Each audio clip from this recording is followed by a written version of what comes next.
Chapter 766. Marine Headquarter. Marin. The sky was cloudless and the sky was quiet and blue.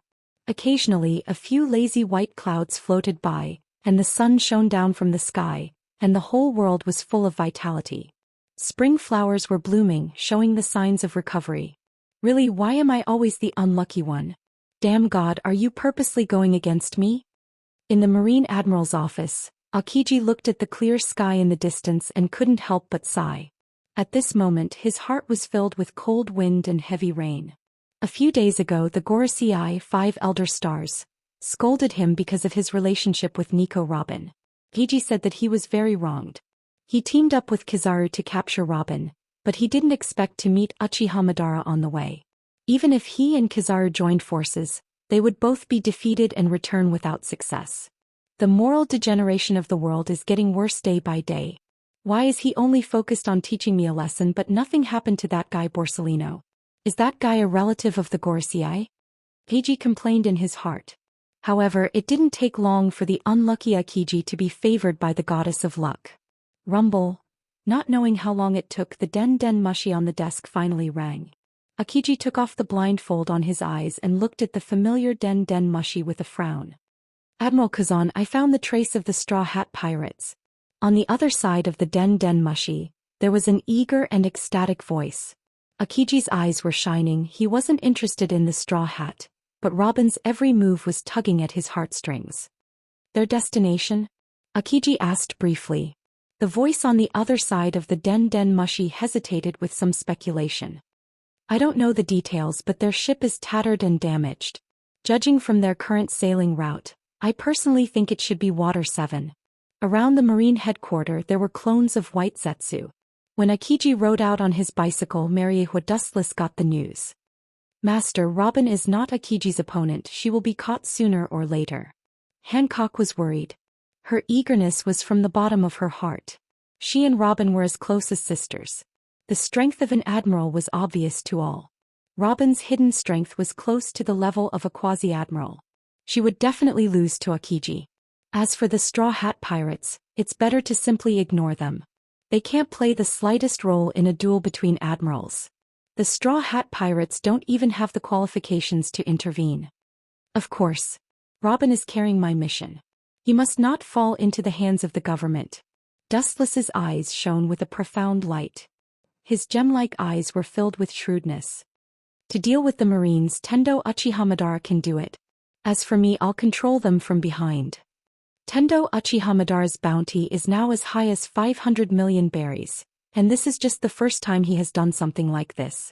The first time someone has a bounty of 500 million berries, this is absolutely unprecedented. It seems that the pressure from the 5 honored stars is very useful. For the Marine, the Order of the Gorosei 5 Elder Stars is the command of God. Time passed quickly, and in the blink of an eye, several days passed quietly. On an unknown island, the Straw Hat Pirates temporarily stopped here to rest.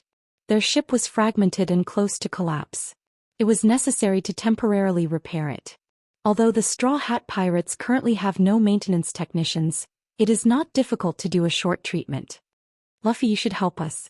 You don't want our trip to end here. Usopp, who was holding a hammer, was dissatisfied.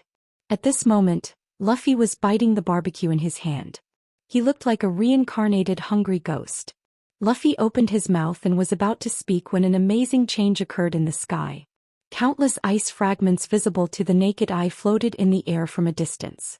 The surrounding sea was also rapidly freezing. The sea instantly turned into a large iceberg filled with biting cold air. What's going on? Usopp's eyes widened in disbelief. If the sea is frozen, our ship can't sail at all. Sail? I'm sorry, but I'm afraid your trip will stop here. A strange and indifferent voice came from afar. All the members of the Straw Hat Pirates were stunned and subconsciously looked at the frozen sea. The black dot gradually enlarged, and they saw a middle-aged man riding a bicycle quickly approaching. This is... Robin looked cautiously at the approaching figure until the middle-aged man landed on the island. She called out his name with shock and fear. Admiral Aokiji of the Marine Headquarters? Hearing this, all the members of the Straw Hat Pirates had a big change in expression as they cursed their bad luck. The Fishman Arlong incident had already been attacked by an admiral. They didn't expect to meet him again this time. At the same time, Uchiha Madara, who was wearing the uniform of the Akatsuki, also followed. Dustless, who was secretly controlling the Straw Hat Pirates, observed silently and didn't choose to act rashly. Hey, it's good to play the savior game occasionally. Chapter 767. Hey, it's good to play the savior game occasionally. Tendo Uchiha Madara laughed, which was also a good pastime. When Akiji was complacent, he stopped him from capturing Robin. As for the comfort of the Straw Hat Pirates, it has nothing to do with Dustless. Dustless is not a saint. It is impossible to save someone who has nothing to do with him and will be an enemy in the future. Looking up, they saw Akiji with his hands in his trouser pockets, looking indifferently at several people. His eyes swept over Luffy and others one by one and finally stopped on Robin. Someone in Alabasta should have covered for you. Otherwise, it would have been impossible for you to escape from the marine encirclement. Akiji's eyes glowed with wisdom as he looked at Robin meaningfully. It's amazing. I didn't expect that there would be a high-level person inside the marine. This guy who looks like a chicken is quite smart. Dustless, who was far away in Mariehua, nodded secretly. Akiji is powerful and his IQ and shrewdness are quite deep. He pays attention to benevolence and righteousness. He usually doesn't show his talents, but he is very useful at critical moments. This may be the most important thing for Sengoku. Compared with the bloodthirsty and cold Akainu, he is indeed more suitable to be a fleet admiral. The reason why Robin was able to escape from the Marine's encirclement was indeed the result of Dustless's actions, including the Straw Hat Pirates. Who the hell let you go, Nicole Robin? At the end of his words, Akiji's tone was obviously low and full of bad intentions. The air around him froze directly and Akiji was covered with ice. I have no right to tell you this. Robin responded calmly. After following Dustless for many years, her state of mind has quietly changed. Dustless is synonymous with miracles and omnipotence. He left her with too much shock. Now facing Akiji, she is no longer the young girl she used to be. I know you won't tell me, Ig said expressionlessly. This was what he expected. However, you also know that I am a patient person. After I catch you, I can ask slowly. So you should come with me now, or the Gorosei 5 Elder Stars will trouble us every day. The moment his voice fell, Akiji's whole body rushed towards Robin. Rubber pistol. Luffy stretched his arm without limit and easily broke Akiji's body. However, Akiji's body just turned into ice and easily avoided Luffy's surprise attack. Don't hurt my partner or the Marine Admiral won't let you go. Luffy warned with a ferocious look on his face. His words were filled with cold killing intent. Luffy valued his companions more than his own life. If anyone wanted to capture Robin, they would have to step over his dead body first. How surprising. I didn't expect you to know me. Akiji's tone was full of surprise and then his tone suddenly changed. His face was overflowing with coldness. But since you know the Admiral, what you should do is to run away wisely instead of foolishly resisting. That is asking for your own destruction. The cold wind came from behind and Akiji turned his head slightly. What he saw was Zoro, who was holding a katana in both hands and in his mouth. His expression was full of killing intent, and the cold light in his eyes was almost solidified. He was even more ferocious than a beast. So what if you're an admiral? This is not a reason for us to retreat. After that, 3 sharp katanas easily cut through Akiji's body. It was exactly the same as the scene when Luffy first came, and Akiji easily used elementalization to avoid it. Not only that, Zoro's whole body also changed dramatically. Whoosh, high-density ice overflowed from his body in an instant and extended rapidly along the blade. In an instant, Zoro's arm was frozen, and in the blink of an eye, his whole body was turned into an ice sculpture. It was shining under the sun. You bastard. Seeing this scene, Luffy's eyes were wide open and his face was even more ferocious. His face was distorted like a devil and he was gasping for breath. Looking at the lifeless ice sculpture, his fists were sweaty. Pure passion can't make up for the gap between strength. Your trip is over. Come with me.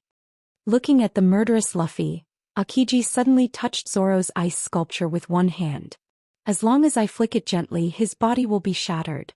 You should know what this means. Take your hand away from me. Seeing that Akiji was busy talking to Luffy, Sanji took the opportunity to launch a sneak attack. His whole body rotated at high speed, throwing out a strong wind, his toes were full of high temperature and he blasted straight towards Akiji's face. I said before that naivety can't change the gap between us. Now it seems that you didn't listen. Akiji's lazy expression flashed. He raised his right arm and aimed at Sanji's direction. Suddenly, a piercing icicle stretched out as fast as lightning and swallowed Sanji almost in the blink of an eye. The ending was the same as Zoro. He was turned into an ice sculpture. Do you see the reality, Straw Hat Luffy and Nico Robin? With his hands back in his trouser pockets again, Akiji asked with a relaxed look, as if he had done something not worth mentioning. He shrugged his stiff shoulders and there was a crackling sound of bones. He quietly said that Zoro and Sanji were not even qualified to move his body. It was just a trivial dessert before the big meal. Chapter 768. Akiji looked at Luffy calmly. His face was extremely serene, even a little lazy, and his eyes were sleepy as if he had just woken up. Blatant disdain and disdain. Don't make a scary expression. I'm not Sakazuki and I won't kill you, so come back to Impel Down with me. This way you can avoid some physical pain. Akiji is as light as a panacea, making people involuntarily feel at ease and alert, obeying him. Maybe an ordinary person would have stopped resisting. However, Monchi D. Luffy is not a trash pirate. His will has been tempered thousands of times, and it is impossible for him to be deceived by Akiji's words. Boom. Rubber's body easily penetrated Akiji, and Luffy rejected Akiji with his actions. You hurt my companions, I will not let you go. Staring at the frozen Sanji and Zoro, Luffy's eyes were firm and unshakable. They had promised to pursue their dreams together, and Luffy would never abandon his companions and go far away. Are you really a captain? Surprising. Akiji's lazy face showed surprise, and he immediately looked at the ice sculptures of Sanji and Zoro. I thought they were both smart people and the captain they chose should also be extremely wise, but I'm sorry. I don't see any wisdom in them, they even look like a hothead. As a captain, wisdom is very important. When encountering a marine admiral, 99% of pirate captains will choose to escape. Only Luffy chose to continue fighting. Akiji can't help but shake his head at this. It's really stupid. In that case, I can only solve you first. The frivolity on his face was replaced by seriousness, and Akiji's arm once again burst out of frozen ice, sharp as a knife. Even if the rubber man was stabbed, it would be unbearable. His dark eyes overflowed with cold air and with a whoosh Akiji rushed head-on. Rubber machine gun. Countless fists hit Akiji's body, and the number of fists was as dense as a rain of bullets and Akiji was swallowed up. Any living being that was hit by this fist would be severely injured. Inherited Hope's attack didn't have much effect. It didn't even touch Akiji's body. Akiji was safe and sound as he rushed to Luffy. Bang. His powerful right arm easily grabbed Luffy's head, and then effortlessly pressed him to the ground. Are you sober now? This is the difference between us. Hot-bloodedness is of no use. At the same time, Akiji's big hand that grabbed Luffy's head suddenly emitted cold icicles, which spread toward Luffy's whole body. Ka. Luffy was obviously not willing to admit defeat. He shook his body violently and cracks appeared on the ice that froze his body. Carefully observing the broken ice, Akiji's expression gradually turned cold, and he lost his playful mood. An ice arm that was several times colder than before flew out quickly. Frozen moment. As Akiji's voice fell, Luffy turned into a perfect ice sculpture in the blink of an eye. The three main forces of the Straw Hat Pirates were easily defeated in less than a minute. Gulp. Usopp and Nami stared at the scene in front of them, including the ship Dr. Chopper. The eyes of the three were empty and confused. They were obviously full of confusion about the future and despair about the cruel reality in front of them. The chill in the air made them shiver. I'm coming to free you. IG glanced at Usopp and the other two. In the next second, countless ice layers spread under Akiji's feet and swallowed the three. They couldn't escape the fate of becoming ice sculptures. In the face of absolute strength, any resistance is useless. Now you are the only one left. Nico Robin, you are a smart person. I hope you don't do the same stupid thing. Otherwise, I will also turn you into an ice sculpture. Akiji moved his sore neck and the ice on his body disappeared. I'm sorry to disappoint you. Perhaps it's because of their influence that my way of thinking has become stubborn. It's hard for me to just wait for you to capture me. Robin laughed confidently as he took off the backpack behind him. Want her to surrender to Akiji? Daydreaming. With a stiff expression, Akiji looked at Nico Robin in surprise. He didn't expect her character to become so doomed. In that case, then I can only be a good teacher and teach you a lesson. Akiji's body disappeared as if it was transparent and there was no breath left. The gap is really too big. Behind Robin, Qingji's body condensed without anyone noticing. He sized up Robin, who was unaware of his existence, with an expressionless face. Immediately he stretched out his arm intending to freeze Robin. However, she turned her head in a strange manner. Her fragile white fist directly punched towards Qingji. You found me. Akiji's eyes flashed with surprise. He didn't expect Robin to find his existence. His eyes immediately returned to calmness again. What can you do if you find me? You don't have armament hockey. You can't hit me. The moment the fist touched Akiji, it suddenly turned black and Akiji was blown away in an instant. Chapter 769. There are no special requirements for learning armament hockey, but the physical requirements are extremely strict. A thin woman like Robin has a small chance of learning it. And Robin focuses on archaeological work. She shouldn't have extra time to improve her strength, let alone learn armament hockey. According to Robin's skillful skills, she should have learned it in more than 1 or 2 years. Boom. Akiji, who was caught off guard, was blown away. The fist that looked weak was filled with explosive power, forcing Akiji to retreat again and again, leaving a long and narrow ditch on the ground. The two sides were 10 or 20 meters apart. It's incredible. It was just my personal speculation before, but now it seems that my fantasy is true. Wiping the blood from the corner of his mouth, Akiji frowned. The power of this punch was enough to threaten him, and this may not be Robin's full strength. Your captain. Pointing to Luffy, who was frozen into an ice sculpture, Akiji said, These people don't know hockey, but you are an exception. My previous speculation has become a fact. You can learn armament hockey. Obviously someone taught you and your strength is not bad. Maybe it was a high-level Marine who taught you. Armament hockey has no age limit. If you want to explore it by yourself, it will take at least 5 or 6 years or even longer. Robin's progress is so fast that someone must be teaching her. I have no right to tell you this. Robin kept her mouth shut. The only person who taught her hockey was Dustless. You are obviously the strongest among these guys. But you are willing to be an ordinary crew member. Seems that you have a hidden purpose. Akiji began to think about Robin's purpose. All of this is too abnormal. It can't be a coincidence. First of all, it is very unusual for her to use armament hockey. Second, the undercover Straw Hat Pirates are even more confusing.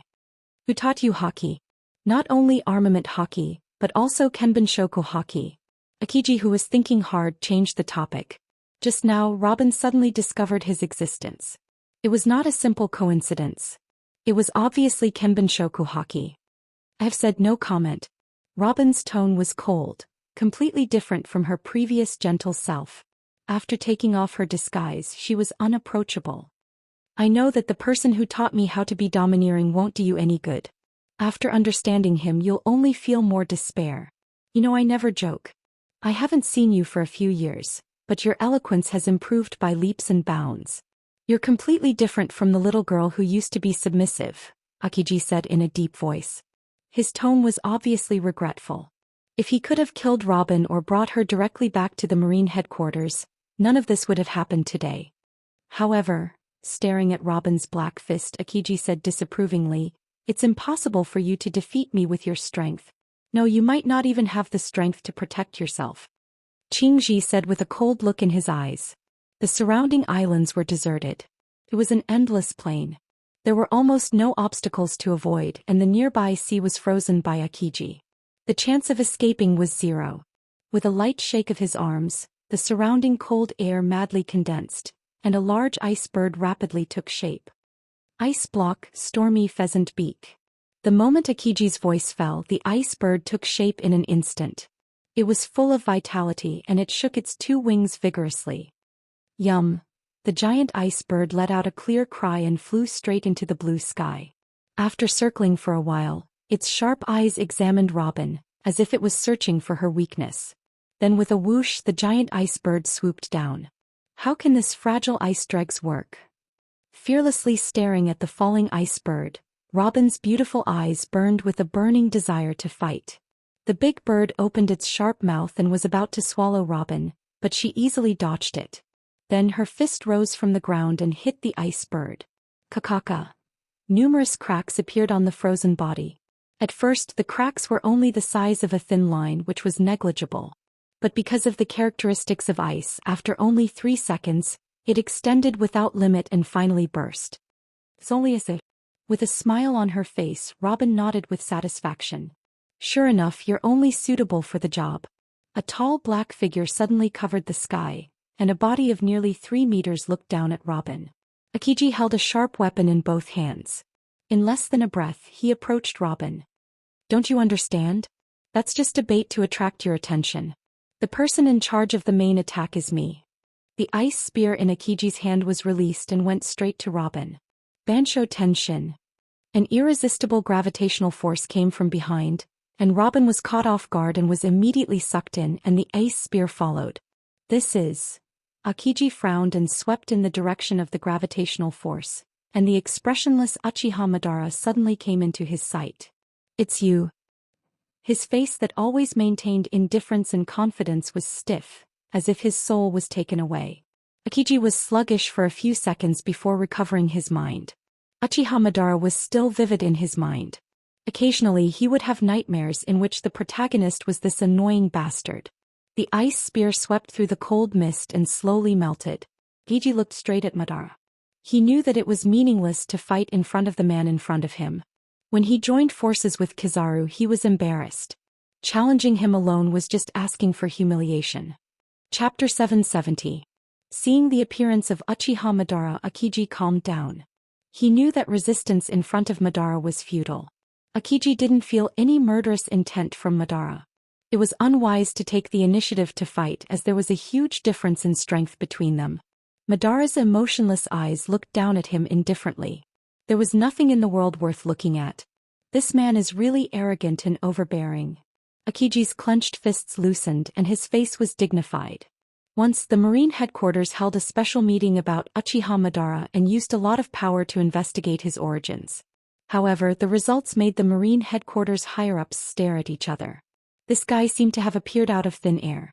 They couldn't find any information about him and his origins were completely blank. If it wasn't for Uchiha Madara, they wouldn't have figured out what his name was. Long time no see, I didn't expect to meet you on such a desolate island, what a coincidence.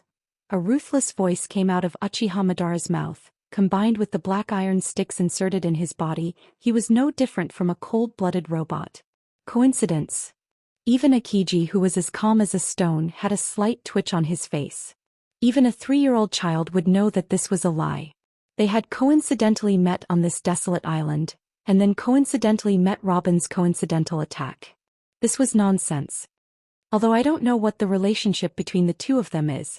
It seems that the person who helped Nico Robin jump out of the Marine's encirclement last time is most likely this guy, and he has the ability to do it. Akiji affirmed, all kinds of coincidences combined together, everything became true. This woman. I will protect her. Staring at Akiji's expression, even if it was hidden very cleverly, Uchiha Madara, controlled by Dustless, could see it clearly. Once he joined forces with Kizaru and was defeated, it was normal to have a shadow in his heart. Hearing this, Akiji's old face changed color, mixed with embarrassment. Nico Robin is an important prisoner of the world government. The Gorosei personally ordered to arrest her.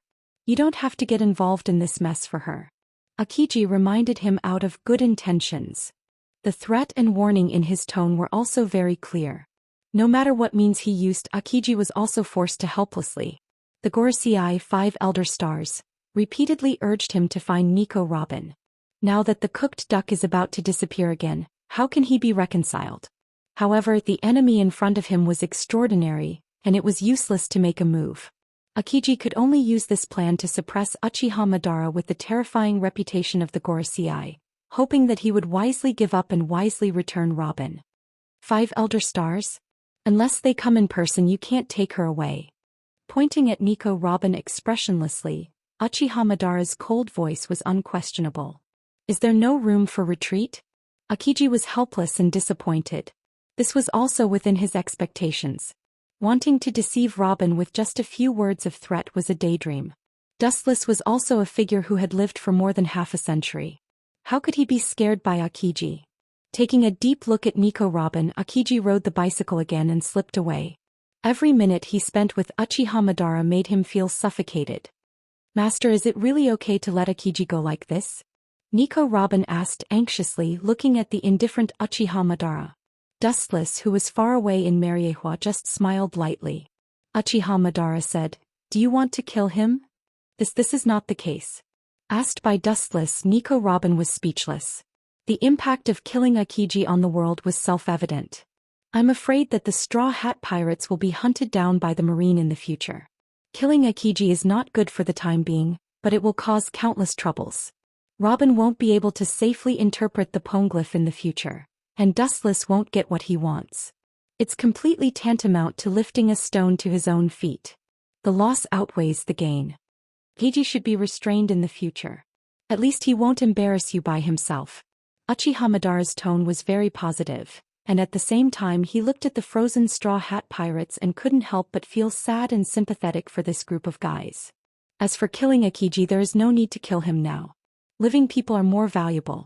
It's only been about 2 months at sea, but he met Marine Admiral twice, and both times the result was the same. He was overwhelmed and crushed, and the grievances in his heart can be imagined. Akiji left in disgrace. Naturally, he had to report the reason for the failure of the mission to Sengoku. After hearing the details, Sengoku didn't care about Akiji's defeat. It's not that the Marine is too incompetent, but the enemy is too strong. It's better to let that guy join the Shichibukai. Sengoku secretly decided in his heart. Akiji has been observing Sengoku, and his eyes seem to see through his thoughts. It's impossible. That guy is absolutely not interested in the Shichibukai. Akiji extinguished Sengoku's dream. The Shichibukai is like a delicious cake, but there are many people who are disdainful. For example, a powerful pirate like Uchiha Madara, a mere Shichibukai, is meaningless. Chapter 771. Akiji extinguished Sengoku's dream. Shichibukai is like a delicious cake, but there are many people who are disdainful. For example, Uchiha Madara is a powerful pirate. It doesn't make sense for a Shichibukai to tempt him. Maybe he will be humiliated. This is a bad year. The more powerful the enemy is, the more likely it is to be the enemy of justice. Roger, including Whitebeard, who is powerful enough to shake the world, are the enemies of the Marine. Sengoku said with a tone full of strong unwillingness. Sengoku's low roar contained a struggle. With a bang, he slammed his hands on the desk to vent all kinds of negative emotions in his heart. It seems that only by doing this can Sengoku's devastated heart feel better. D-like enemies always seem to be on the opposite side of the Marine. Nico Robin is very important. We can't turn a blind eye to it. When it comes to the bottom line, the Marine must not back down. Sengoku's face glowed with dazzling brilliance, and he said decisively, "We really shouldn't back down." Akiji also nodded and agreed with Sengoku's idea. It's not that the Marine is stingy. If Nico Robin is really a pawn, the Marine will let it go, but she is the only person in the world who has solved the Poneglyph. The most fatal thing is that it also contains the whereabouts of ancient weapons. Sengoku certainly can't be indifferent. I have ordered the CP9 lurking in Water 7 to wait for the right opportunity to capture Nico Robin. Akiji's tone was full of determination. And I have given the golden Den Mushi to Spandam. Once something unexpected happens, it will immediately launch the Demon Slayer order. Contrary to the middle-aged uncle who always had a warm smile on his face, at this moment, Akiji has a new style of his admiral. Sengoku raised his eyebrows slightly and looked at Akiji in surprise. He obviously read the meaning of caution in Akiji's eyes. Nico Robin is just a little girl with no strength. The original bounty of 81 million berries is not worthy of the name. When Nico Robin was less than 10 years old, the bounty of 81 million berries was not because of her strength, but because of her particularity. After all, she was the only human in the world who could decipher the Poneglyph. I'm sorry to disappoint you, Fleet Admiral. I have to remind you that that was before.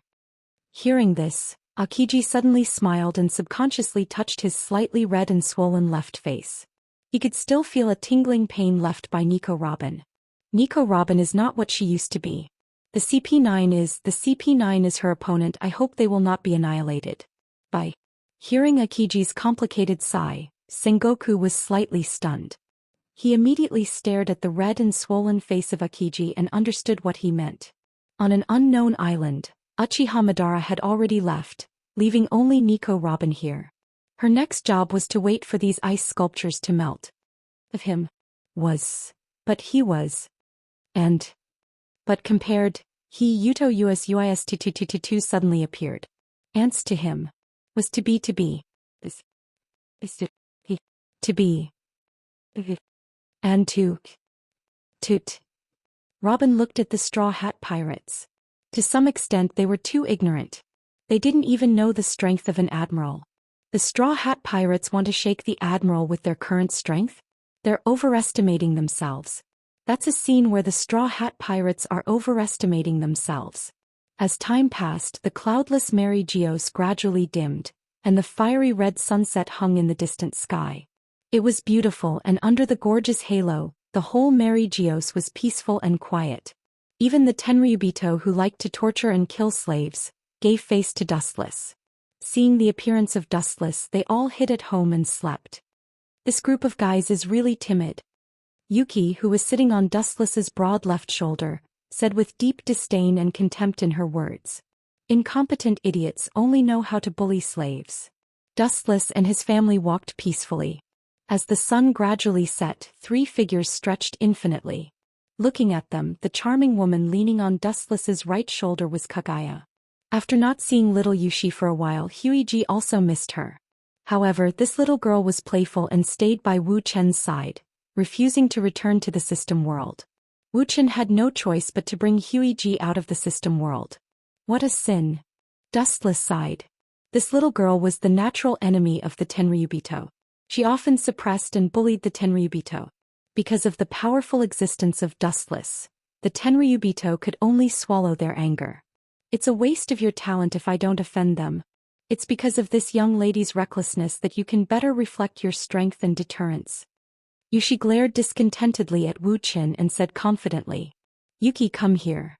Kagaya's charming eyes were like silk and the beating light was gentle like water.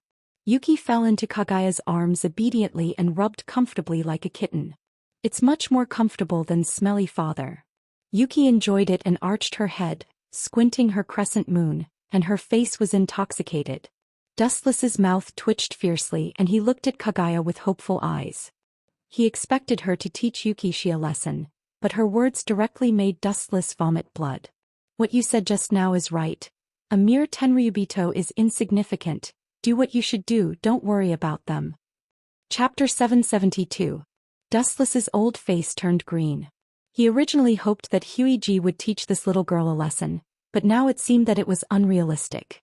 Especially Huiji's actions, it was obvious that she was instigating little Ueshi to find trouble with the celestial dragons. Forget it, let's just go with the flow. The helplessness hanging on his face disappeared with the wind. Just like what Huiji said, a mere celestial dragons didn't need to care. Holding Huiji's soft waist, Dustless leisurely strolled. The elegant body fragrance full of endless charm hit his face. Dustless's expression flashed a strange color, and his hands became restless.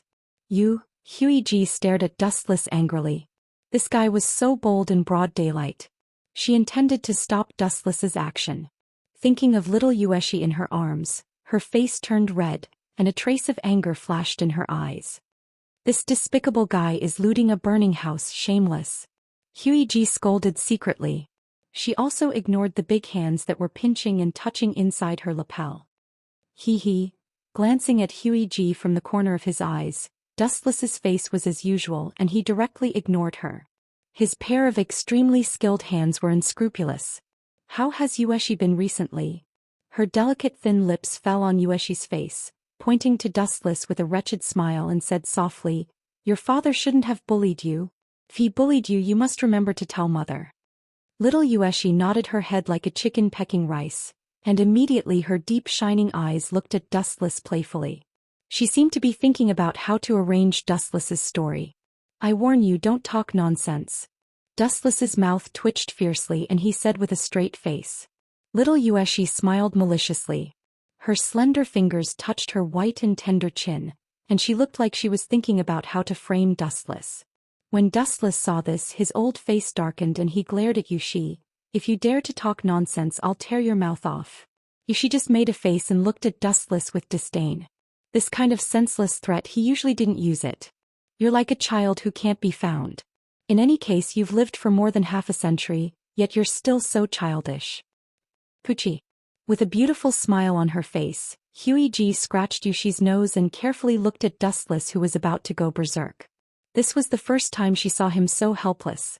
That helpless expression of wanting to beat him up was especially interesting in Hui's eyes. Since the moment he had met Dustless, it had been almost 14 or 15 years. This was the first time he had met Dustless with such an expression.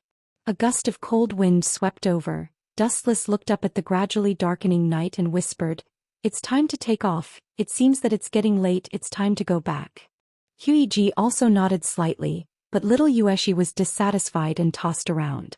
Her protesting eyes were stared back by Dustless's ferocious eyes. The unwilling little girl had to lie in Huiji's arms with a pout. Her eyes flickered as if she was thinking about what bad things to tell Dustless, which made Dustless speechless. He couldn't help but guess who she inherited this weird personality from. In a gorgeous villa decorated with crystals, Hancock had prepared a sumptuous dinner in advance, waiting for the arrival of Dustless and others. The dazzling array of food was dazzling. The tempting fragrance aroused the worms in the stomach. Little Yueshi directly jumped out of Huiji's arms, regardless of the occasion, and began to wolf down the food without caring about her image. Seeing this scene, Huiji glanced at Dustless with dissatisfaction, and her voice was obviously full of blame. "This ridiculous image must be inherited from you." Huiji was a princess in ancient times. She had been influenced by good cultural etiquette since she was young, so she was dignified and beautiful, and her every move was very polite. Of course, it was an accident during the battle. Dustless heard this and rolled his eyes, staring at Huiji's jade-like face, and also sat casually at the dining table. "Since you are so dignified and beautiful, then wait." After that, Dustless also began to wolf down the food. Little Yueshi and he ignored Huiji at the same time. This father and daughter were surprisingly similar in tacit understanding. Huiji shook her head helplessly and also sat next to Dustless. She elegantly picked up the bowl and chopsticks in her hand. When she was about to pick up the food, Dustless's voice sounded. "You ancient people are all so respectful to your teachers like you?" Dustless asked curiously. Even if she accepted the influence of modern culture, Huiji would sometimes show her stubborn character, and there was a sense of being inflexible. That's for sure. Huiji glanced at Dustless and put the fragrant food into her mouth. After chewing slowly, she said softly, "Some things can't be violated." Indeed, some things can't be violated and can't be changed. Dustless echoed with a malicious smile on his mouth. Suddenly, he leaned over to Huiji's ear and blew a hot breath. Ancient people pay attention to the 3 obedience and 4 virtues. It is a wife's duty to serve her husband. Tonight you have to do whatever I want you to do. Dustless said with a smile, revealing his purpose. Huiji's face turned red and she glared at Dustless unkindly. She already felt that this guy was up to no good. It was exactly as she had guessed, and it was such a despicable Dustless condition. "Dream on. I will do whatever you want me to do." What kind of joke is this? Dustless just looked at Huiji indifferently, and one sentence made her swallow blood in anger. "Your protest is invalid. As an ancient person you should abide by the 3 obedience and 4 virtues. This is the rule." Chapter 773. Dazed, Huey looked at Dustless in astonishment.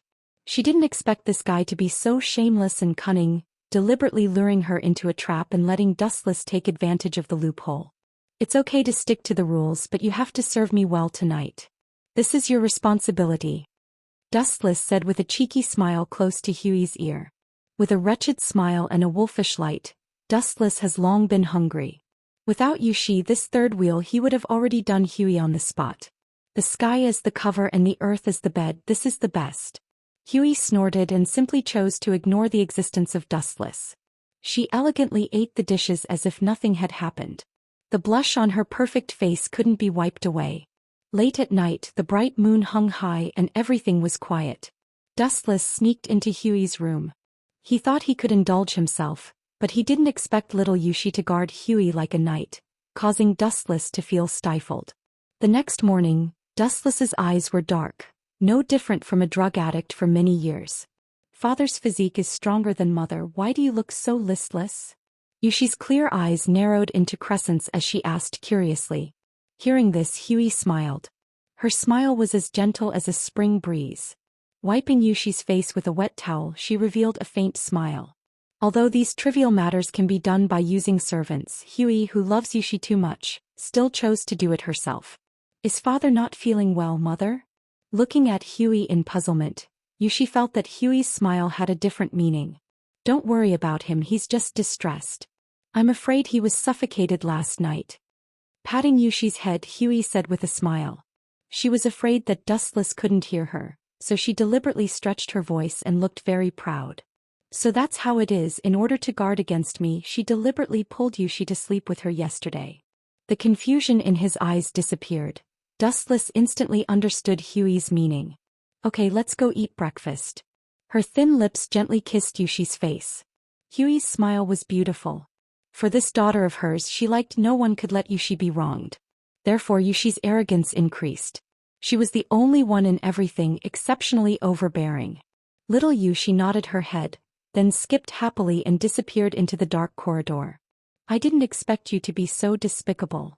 As if he couldn't stand the glare, Dustless closed the curtains, turned and said to Huey, people like me I hate to lose.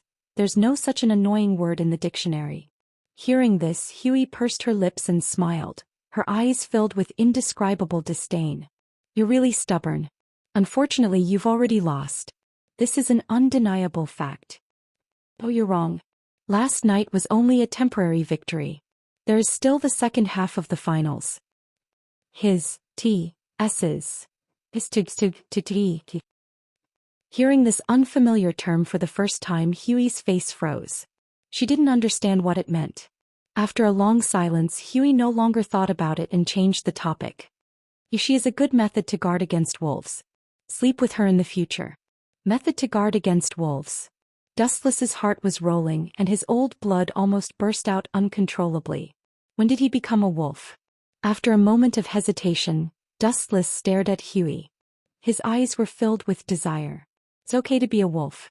Anyway, I'm about to turn into a wolf. Since you know that Yushi is a method to guard against wolves, you shouldn't let her go. Dustless had a teasing smile on his face. I now announce the start of the second half of the competition. The moment his voice fell, Dustless disappeared without a trace. Only Huey was left in the room. Her eyes were a little dim and her movements were stiff. She didn't realize what had happened. This jutsu, Huey's voice suddenly stopped. A strong and powerful arm hugged her from behind. She felt a hot man's breath and her face was as red as a ripe apple. She finally understood the meaning of the second half of the competition. It's still daytime. Huey struggled hard and tried to push away Dustless's arm, but it didn't work.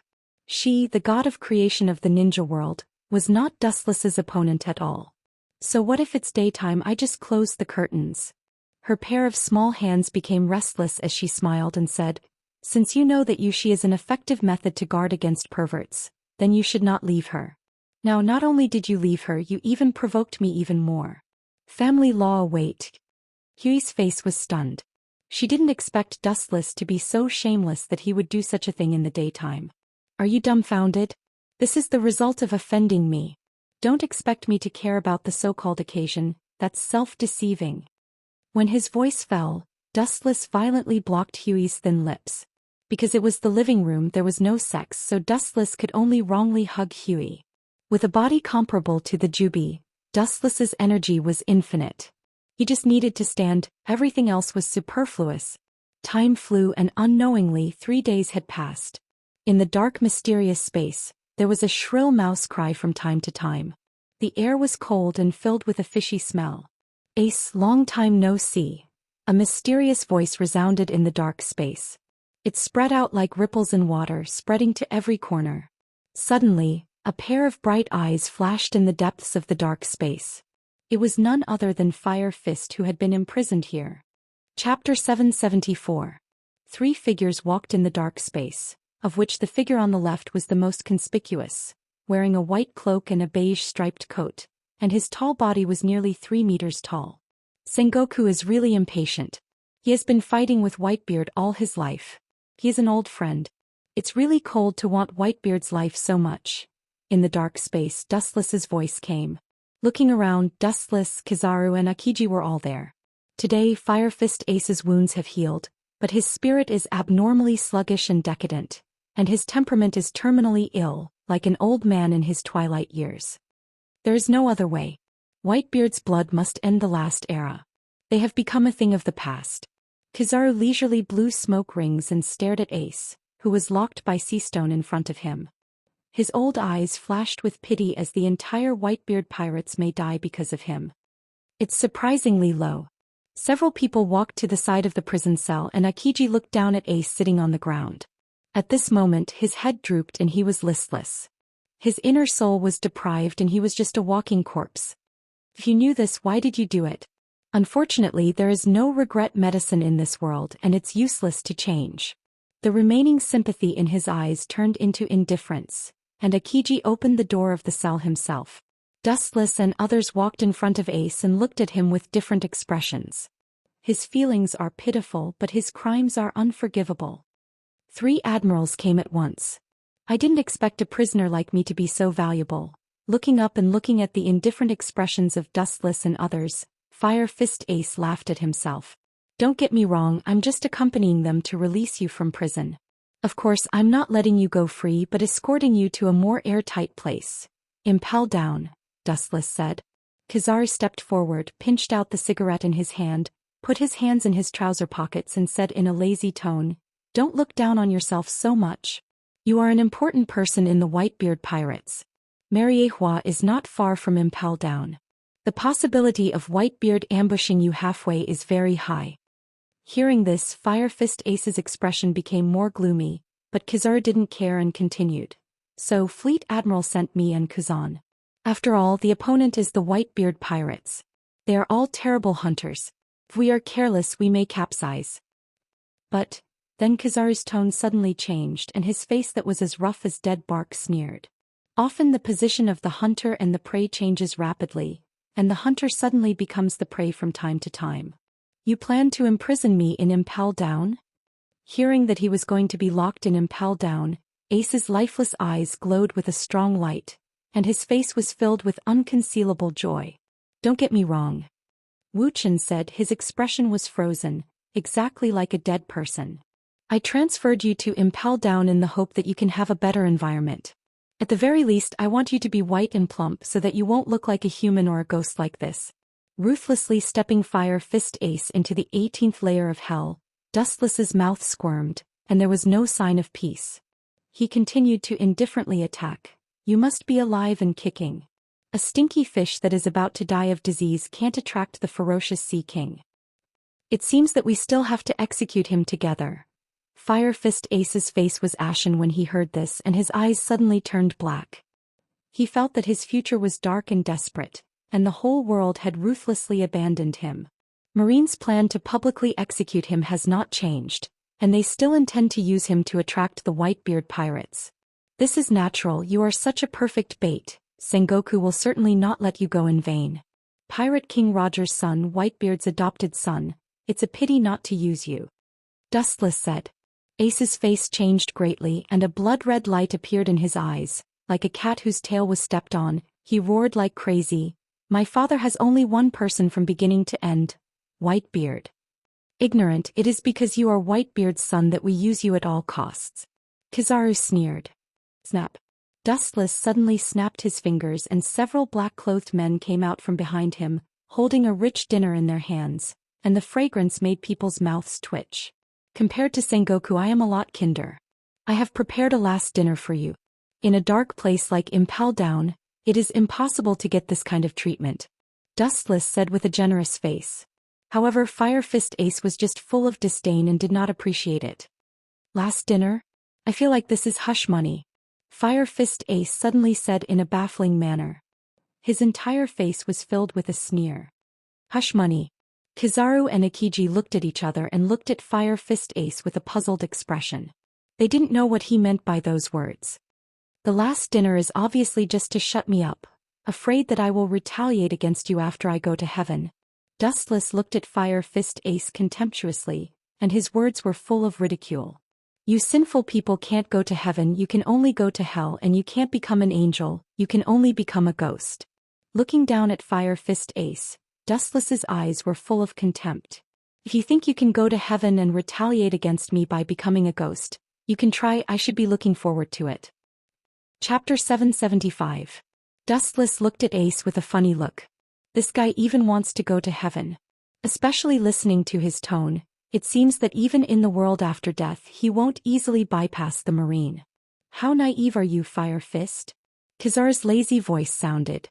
He always felt that Kizaru was mentally abnormal. Otherwise, it would be impossible for him to say such crazy words. The Whitebeard pirates are all sinful people. The stronger they are, the more blood debt they bear. Such a person can go to heaven. Kizaru feels that he can be an angel. Untie him. Akiji ordered silently. Fire Fist Ace was tied up with thick chains that were even thicker than a human's leg. Are you guys trying to use me to lure Dad? Ace said in despair, his eyes ashen. You've asked this question before. Frowning, Dustless always felt that Fire Fist Ace's words had a different meaning. But since you asked, seeing that you are about to step into the underworld, this is indeed a trap to attract the Whitebeard pirate. No, it's not just to attract Whitebeard. At this moment, Dustless's voice spread out, brushing every inch of the dark space. This public execution of the people who participated in saving you, I'm afraid that they will be affected. Dustless said with a cold smile.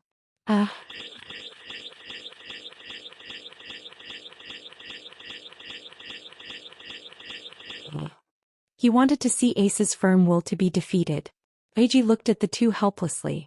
The abilities of the devil fruit are not only surprisingly similar, but sometimes in terms of character they also like to attack others. This is your last dinner, enjoy it. Akiji's heart was as calm as water as he looked down at Fire Fist Ace. Although his experience was worthy of sympathy, he couldn't absolve Fire Fist Ace of his guilt. In the eyes of the marine, pirates are not worthy of sympathy. Dustless's assistant placed the steaming hot plate in front of Fire Fist Ace and then silently retreated. Open his seastone handcuffs. Staring at Fire Fist Ace with seastone in his hands, Akiji ordered. Akiji didn't care about this. Dustless, Kizaru and him were three admirals. Fire Fist Ace couldn't escape. If he wanted to resist, he would be cruelly suppressed. It wouldn't have any effect. Instead, it would increase unnecessary injuries. Dustless and Kizaru both remained silent as if nothing had happened. Fire Fist Ace was not worthy of their attention. Crack. The heavy seastone handcuffs fell to the ground in the corner. Fire Fist Ace stood up and moved his stiff body. He stared at the knife beside the plate and a strange luster flashed in his eyes. If you want to escape, forget it. You can't deal with three admirals at the same time. Dustless said as he keenly captured the luster in Ace's eyes. Come with us, I hope we don't have to do it ourselves. Kizaru said. At least wait until I eat something to replenish my strength. If I'm hungry, you Marines will be in trouble. Fire Fist Ace revealed a bold and carefree smile. Then he began to wolf down the fragrant feast with both hands. Like a reincarnated hungry ghost, he finished the dazzling array of food in one gulp in a short period of time. Bring it to me. At this moment, a loud roar resounded through the darkness. Then he rushed to the side of the previous assistant and easily dodged the knife in the other's hand. Immediately he flashed back for a distance, guarding against Dustless and others. I knew this would happen. It's impossible to make this kid give up. Kizaru sighed and looked as usual. He wasn't surprised. On the contrary, all this was expected. Kizaru didn't expect Fire Fist Ace to go to impel down with them. Are you going to use this broken blade to deal with us? Dustless leaned back against the iron fence. The long knife in Ace's hand was easy to deal with ordinary humans, but against a marine admiral, it would be broken in an instant. You're wrong. Don't say three, I'm not your opponent at present. Fire Fist Ace shook his head resolutely. Dustless and others, each of them is strong beyond the scope of human knowledge. It is impossible for him to defeat an admiral with his current strength. Is it? Staring thoughtfully at the knife in Fire Fist Ace's hand, Dustless and others looked at each other and understood his intentions. He didn't choose to fight, but another kind of relief. Kill yourself to thank them. Only with Fire Fist Ace's death would Whitebeard be able to realize that everything would be salvaged. Why do you always have this ridiculous fantasy? It only makes you more powerless. Ace, do you think suicide can solve everything? Dream on. Dustless sneered. Akiji and Kizaru frowned. Although they were very close to Fire Fist Ace, they were half a beat late. This kid may really succeed in committing suicide. Don't forget, your life and death have nothing to do with me when you get out of here, but now you are still in Mariehua. If I let you die, you can die. If I let you live, you must live. As a prisoner, you have no choice. Chapter 776. Don't forget, your life and death has nothing to do with me when you get out of here, but now you are still in Mariehua. If I let you die, you can die. If I let you live, you must live. You have no choice as a prisoner. The sonorous and powerful voice fell into everyone's ears. Akiji and Kizaru were stunned, their eyes were a little dazed and their eyebrows were slightly raised, and their eyes were full of disapproval and doubt. Such a short distance is not enough to stop Fire Fist Ace. If he is determined to commit suicide, Akiji and Kizaru can only stand and watch. Even with Kizaru's speed, he can't do it. He can arrive in front of Fire Fist Ace in an instant, but he can't stop him. Do you really think I don't dare? Fire Fist Ace's eyes flashed with anger. It is the nature of pirates to be straightforward. They will never hide their feelings. Therefore most pirates are reckless. Although Fire Fist Ace has some wisdom, his pirate nature has never changed and it has been deeply ingrained in his bones. You little brat. Your brain doesn't seem to work well, your reaction is unexpectedly slow. Dustless still stood on the ground, his eyes always remained calm and his temperament was elegant and calm. I told you before that this is Mariehua. I don't mind if you die, but without my approval, if you die, where will I put my face? You can die, but you must leave Mariehua. For example, die on their ship. Dustless pointed to Akiji and Kizaru with an expression that had nothing to do with him and said softly, in short, I don't care where you die, but I promised Sengoku that I would never let you die in Mariehua. Hearing this, Akiji and Kizaru looked at each other and could catch the speechlessness in each other's eyes. What does he mean by dying on our ship? This is too irresponsible. Stupid. Dustless's eyes were full of pity. He said contemptuously, even if you really die here now, the government will not let Whitebeard go casually.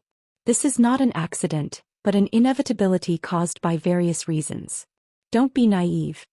Marine's battle power has expanded at an unprecedented rate, while the Whitebeard pirates are slowly weakening, and because of Whitebeard's problem, the entire pirates are at a dead end. At present, there is no one in the Whitebeard pirates who can replace the former Whitebeard. Attacking the Whitebeard pirates is something that cannot be changed. Shut up, you bastard. Musket. Flames shot out from his fingers like bullets fired from a machine gun. They engulfed Dustless in an instant but did not harm his body. The current Fire Fist Ace was abnormally strong in the eyes of the world, but in front of Dustless, this cheat, he was abnormally weak. Without even looking at Fire Fist Ace, Dustless's body simply glowed and he easily dodged the incoming bullets. Elemental transformation was completely immune to these ordinary physical attacks. Are you angry? Yes, the Whitebeard pirates are about to die and I can only watch. No, it may even be the fuse that destroys the Whitebeard pirates. If it was me, I would hate myself for being incompetent. Dustless said with a look of understanding. Goodbye, Oyaji. Looking at the sharp tachi in his hand, Ace's face flashed a decisive color, and he cut straight towards his neck. It looked like he wanted to separate his own body. His method was extremely bloody and violent. He was extremely bloodthirsty to the enemy and even more ruthless to himself. He thought that he could completely disappear from life and death, but a sudden change occurred. Idiot, I said that you can only die if I want you to. His pupils twisted rapidly, sending out amazing eye power fluctuations. Dustless disappeared for a while. In the dark space, his whole person disappeared out of thin air, as if he had never appeared, and peace was restored again. Fire Fist Ace suddenly opened his eyes and shot a strange light. Just now, it seemed that there was an inexplicable distortion that swallowed the tachi in his hand. Impossible? It's really gone. Looking at his empty right arm, Fire Fist Ace's face was filled with shock. A figure still descended from the sky. His dark black hair was messy, and his eyes had remained cold and indifferent from the beginning. There was no doubt that it was Dustless. The Dustless's calf that contained a powerful force was close to Ace's right shoulder, and the unexpected huge force made Ace's expression change greatly. He wanted to struggle to avoid, but he was suppressed by the iron blood, and was easily stepped into the ground by Dustless. The ground couldn't withstand this powerful force and burst open. Are you awake now, Fire Fist? Dustless looked down at the sluggish Fire Fist Ace and asked, as if he had done something insignificant. His voice was light and full of magnetism. A small character like Fire Fist Ace was not worthy of being surprised. How did you get here? Fire Fist Ace roared in disbelief. Putting aside the fact that the tachi in his hand had disappeared, Dustless had also inexplicably descended from the sky and easily subdued Fire Fist Ace, who was completely unaware of it. This is called space ninjutsu.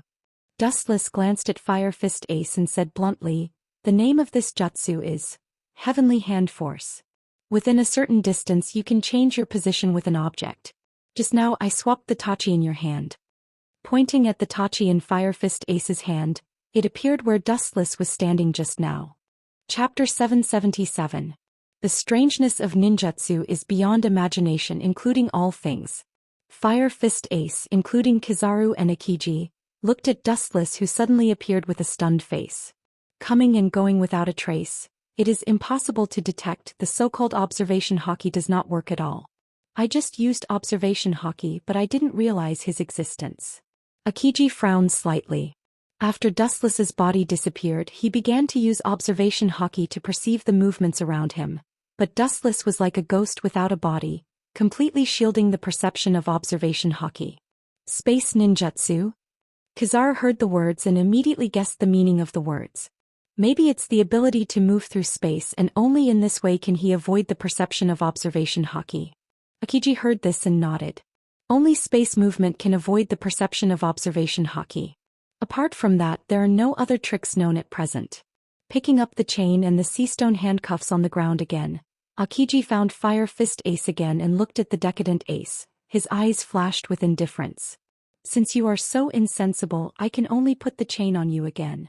After that, Akiji skillfully tied Fire Fist Ace and locked him up again like a dumpling, and his hands were once again put on the sea-stone handcuffs.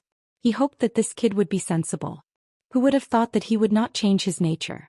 The road was his own choice and he had to pay the price for it. Fire Fist Ace looked at the chains all over his body, and his face was ashen, especially the sea-stone handcuffs on his hands, which were as terrifying as a secret black hole in the universe, swallowing all his strength. Not to mention using the power of the devil fruit again, the strength of his whole body seemed to be swallowed up and annihilated, revealing the powerlessness deep into his bone marrow. Sko. You two send Fire Fist to impel down. I can't leave, so I won't accompany you. Stretching out, Dustless had an expression of, I'm busy and have no time. Akiji and Kizaru looked at each other and could see the envy in each other's eyes. Dustless is the first Marine Admiral in history. Almost any task is done casually, and whether to do it or not depends on his mood. On the shore of Mariehua Port, Dustless sent Akiji and Kizaru here. Fire Fist Ace, whose body was bound by all kinds of iron chains, followed closely behind. His expression was dispirited and powerless, and his eyes were blank. He was full of uncertainty about the future. The blood flowing in his body had been sucked out, and he was as thin as a matchstick, leaving only skin and bones. However, people in their 20s were more like candles in the wind. Their entire bodies were filled with indescribable dispiritedness and listlessness. They had lost the motivation to live on, and they were no different from zombies.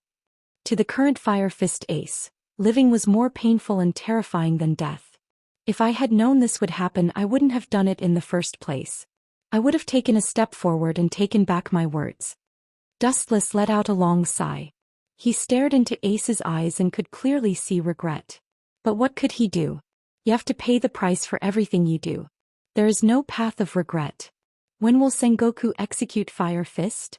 Dustless Akiji and Kizaru, who were chatting with Akiji and Kizaru, interrupted and asked. This? Akiji's eyes flashed with hesitation, and then he recalled the current situation of the Marine headquarters. He couldn't help but shake his head. At least they can't execute Fire Fist Ace now. Everything is not ready yet, and it will take a lot of time to perfect the defense of the Marine headquarters. The other party is one of the Yonko 4 emperors. Whitebeard, the strongest man in the world. Arrogance will only lead to self-destruction. Akiji's face was dignified. And Whitebeard has a lot of wings, and there must be a lot of pirates helping him in the new world.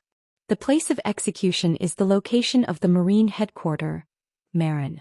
The underground defense mechanisms will be replaced during this period, and the residents of Marin will be evacuated. Kizaru took a puff of smoke and his eyes were shining. This time the fleet admiral is going all out and he intends to completely annihilate the Whitebeard pirates. Sengoku will definitely not let go of a dying tiger. It has been his dream for many years to annihilate the Whitebeard pirates. Dustless heard this and nodded without a trace. Judging from the current situation, it is indeed not suitable to execute Ace. Marine's preparation has not been fully done. Now Marines from all over the world have not been summoned and Shichibukai are also on their own. Speaking of which, Blackbeard's whereabouts have been very strange recently. Akiji changed the thread of discussion and suddenly went straight down with a little fear vaguely. Sengoku ordered Akiji to secretly observe Blackbeard's every move, and no sign of him could escape Akiji's eyes. Impel down. Dustless was stunned when he heard the words and then he asked tentatively. Looking at Dustless in surprise, Akiji gently nodded and said, "He is indeed paying attention to impel down. His purpose is unknown. Among the Shichibukai only his whereabouts are the most strange." Dustless smiled mysteriously and then walked leisurely into Mariehua. Blackbeard. His strength is rising now and his courage is also getting bigger and bigger. It seems that he can't wait to attack impel down. Dustless walked straight ahead with a sneer on the corner of his mouth. About 10 years ago he had tamed Shilyu of the Rain. This time he just let him lurk in the Blackbeard pirates. Chapter 778. The ultimate purpose of Blackbeard Titch joining the 7 warlords of the sea is to participate in the War of the Best and find the right opportunity to seize Whitebeard's tremor fruit ability. There is also an unknown purpose: to win over the fugitives in the deepest part of Impel Down as partners. There is no doubt that the prisoners in Impel Down are the strongest, and most of them are extremely hostile to the Marine. They are trustworthy and it is understandable that Titch is envious of the prisoners in Impel Down. Troubled times. I thought I could be as idle as an admiral, but I didn't expect him to be even busier. Damn God, it's really unfair.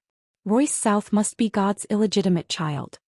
Staring at the gradually disappearing back of Dustless, Akiji complained discontentedly. His personality was lazy to begin with. Recently he was so busy that he was swamped with work. Compared to Wuxia, this kind of leisurely general, it was not an ordinary kind of hardship. It is very likely that all the good things in the world fall on him. Kizaru threw away the cigarette in his hand and nodded. The two had a chat, and immediately the battleship drew a huge ripple on the surface of the water and began its journey to Impel Down. There are a large number of marine battleships around, and some of them are powerful vice-admirals. Fire Fist Ace is not an ordinary person. It will take a few days on the way and the possibility of encountering an ambush by the Whitebeard pirates is very high. After sending Fire Fist Ace away, Dustless returned to his villa. Before his butt was warm, the den mushy that Dustless and Caesar often contact rang. This guy is never looking for me for a good thing. Dustless took the den mushy. Caesar looking for him has always been a bad thing. There is a problem with the construction process of Pluton. Before Dustless could ask, Caesar's anxious voice sounded, and his tone was mixed with resentment. There is a huge contrast between the design before and after, and various data is not right and a lot of information is missing. Dustless raised his eyebrows slightly and his eyes flashed with doubt. The design originates from Doflamingo. If there's anything you don't understand, ask him. Dustless couldn't help but want to slap himself. Doflamingo definitely couldn't understand the design of the Pluto King. Otherwise he could have built it himself. Doflamingo? He doesn't know shit. At the mention of Doflamingo, Caesar's tone was full of disdain and disdain. He roared angrily. I asked him, but that kid obviously evaded the question. He actually dared to say that my level is not high enough and that I can't understand the intricacies of the Netherworld King. That bastardy. For an hour, Caesar was cursing Doflamingo. Because of Dustless protection, he was not afraid of Doflamingo, so he was merciless with his words. A poisonous mouth scolding was particularly refreshing. Even Wuxian was stupefied when he heard it. Enough, tell me what the real reason is. Wuxian said impatiently. His voice was extremely majestic and could not be provoked. Caesar's cold sweat was falling uncontrollably like raindrops on the other side of the den mushy. The squirming corners of his mouth stopped, and the mouth that was about to curse Doflamingo stopped. After many years, Caesar also figured out Dustless's character. If someone recklessly angered him, their end would definitely be miserable. He can be abandoned by anyone, but he can't be abandoned by Dustless. This specific situation. Hesitation flashed through Caesar's mind, and he immediately remembered the data that was getting more and more strange recently. Caesar said in a deep voice, Doflamingo's Pluto design blueprint to a certain extent is more like half of it. It's only a part of the data. Caesar's face was pale as he told the truth. At the end of his words, a gloomy blue vein appeared on his forehead. As a scientist, Caesar advocates the pursuit of truth, and the most taboo is to be deceived by others. That kid must have done it on purpose, he must know the truth. Caesar said fiercely. Dustless was silent for a long time. He didn't care about the truth, he was more concerned about the final result. He calmly asked, if the other part of the design is found, when can it be completed? The most 2 or 3 years. The key is that there is no perfect design. Caesar sighed helplessly. You don't have to worry about this, just quietly build the ship for me. Maybe in the next 2 or 3 years the Pluto King will come in handy. With a cold look on his face, Dustless hung up the den mushy. He gently closed his eyes. At first he also felt that there was a problem with the Pluto design blueprint.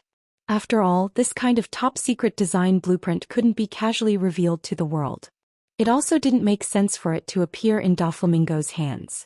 Although he finally gave the design blueprint to Dustless and became Dustless's subordinate, Doflamingo's ambition had never changed. A person abandoned by the celestial dragons has guts. I'll kill him after I squeeze out all his value. Dustless murmured after thinking for a while. Doflamingo is now a loyal dog and his efficiency is surprisingly high. It's a pity to kill him, but it's not too late to kill him when he has no more value. Since that Pluto King's design is only a part of the data, then the remaining part should be in the hands of Frankie. Thinking of the Pluto King's design hidden in Frankie's body, Dustless's mouth curved into a cold smile. He picked up the other den mushy and began to communicate with Robin. The pavilion closest to the water enjoys the moonlight first. According to Robin's ability, it would be a piece of cake for him to snatch the design from the hands of those hotheads. Chapter 779. It's not that Dustless underestimated the IQ of the Straw Hat Pirates. Some of their behaviors are really not complimentary. Even if they can sometimes make the impossible possible, Dustless still thinks that they are stupid. As Akiji said, being aggressive is a good thing and worthy of praise. But simple hot-bloodedness can never make up for the huge gap between strength. If it wasn't for Dustless, the Straw Hat Pirates might have died a long time ago. Therefore, it wasn't difficult for Robin to take back Pluton's blueprint from Frankie. Hancock handed Robin's den mushy to Dustless and immediately stood beside him respectfully. It only took a few minutes for Dustless to tell Robin the original story and told her to be careful with the CP9. Robin's strength is much stronger than the original story. This is an undeniable fact, but there are countless examples of underestimating the enemy. Master, that Doflamingo is too annoying, we should send someone to kill him. After hanging up the den mushy, Hancock complained. Hearing the conversation between Dustless and the den mushy, she couldn't wait to grow wings and step on Doflamingo. In the beginning she took in Doflamingo because of the design of Pluto, but now it was only half of it. Hancock suddenly felt that Doflamingo was very annoying. Using despicable to describe Doflamingo is an insult to the word shameless. Dustless saw this and just smiled and shook his head slowly, denying Hancock's idea. He smiled softly and said, in my original hometown, there is a saying that haste makes waste. Killing him is also a matter of the future, there are still some things that need him to do. But after following me for so many years, Doflamingo seems to be a lot more confident. After more than 10 years of life, the strength of the Doflamingo pirates has rapidly improved in all aspects. The strength of the crew, including the power of his pirates, and the entire dark world is like thunder to Doflamingo. Now it seems that Doflamingo is a bit arrogant.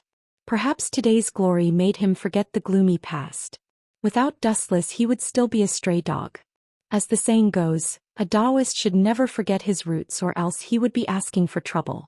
However, there were very few people who could follow this saying. Especially in this world where pirates ran rampant and human ethics were distorted, being ungrateful was a trend. Taking a sip of tea comfortably, Wuxian leaned on the sofa lazily. His eyes narrowed into a slit. His smiling eyes could see through everything. His eyes were focused on Hancock and didn't move. A panoramic view of the peerless body that was concave and curvaceous. The gaze that was full of invasiveness ignored the existence of the clothes. The dustless eye sockets reflected the delicate body that was like white jade. Dustless thought of the empty house. He reached out and pulled Hancock over. Hancock fell into Dustless's arms. "Master, it's still daytime." Hancock's face was red, showing a sickly blush. Dustless's heart was gradually stirred up by the fatal body fragrance. So what if it's daytime anyway? No one is looking. Chakra surged in the palm of his hand, and he was about to shatter her clothes. The ground suddenly throbbed and Dustless stopped the work at hand. Immediately the light bulb broke out of the ground and ruined Dustless's good thing. That eye. White Zetsu stared at Dustless's face and couldn't help but feel numb. Then he glanced at Hancock, whose face was as red as an apple, and couldn't help but shiver. He suddenly understood that he was the one who ruined Dustless's good thing. Or I'll come back later. Shrinking his neck, White Zetsu whispered. Dustless waved his hand and stared at White Zetsu angrily. He said impatiently, "Give me a suitable reason, or you don't have to appear in front of me in this life." White Zetsu's mouth kept twitching and he cursed his bad luck.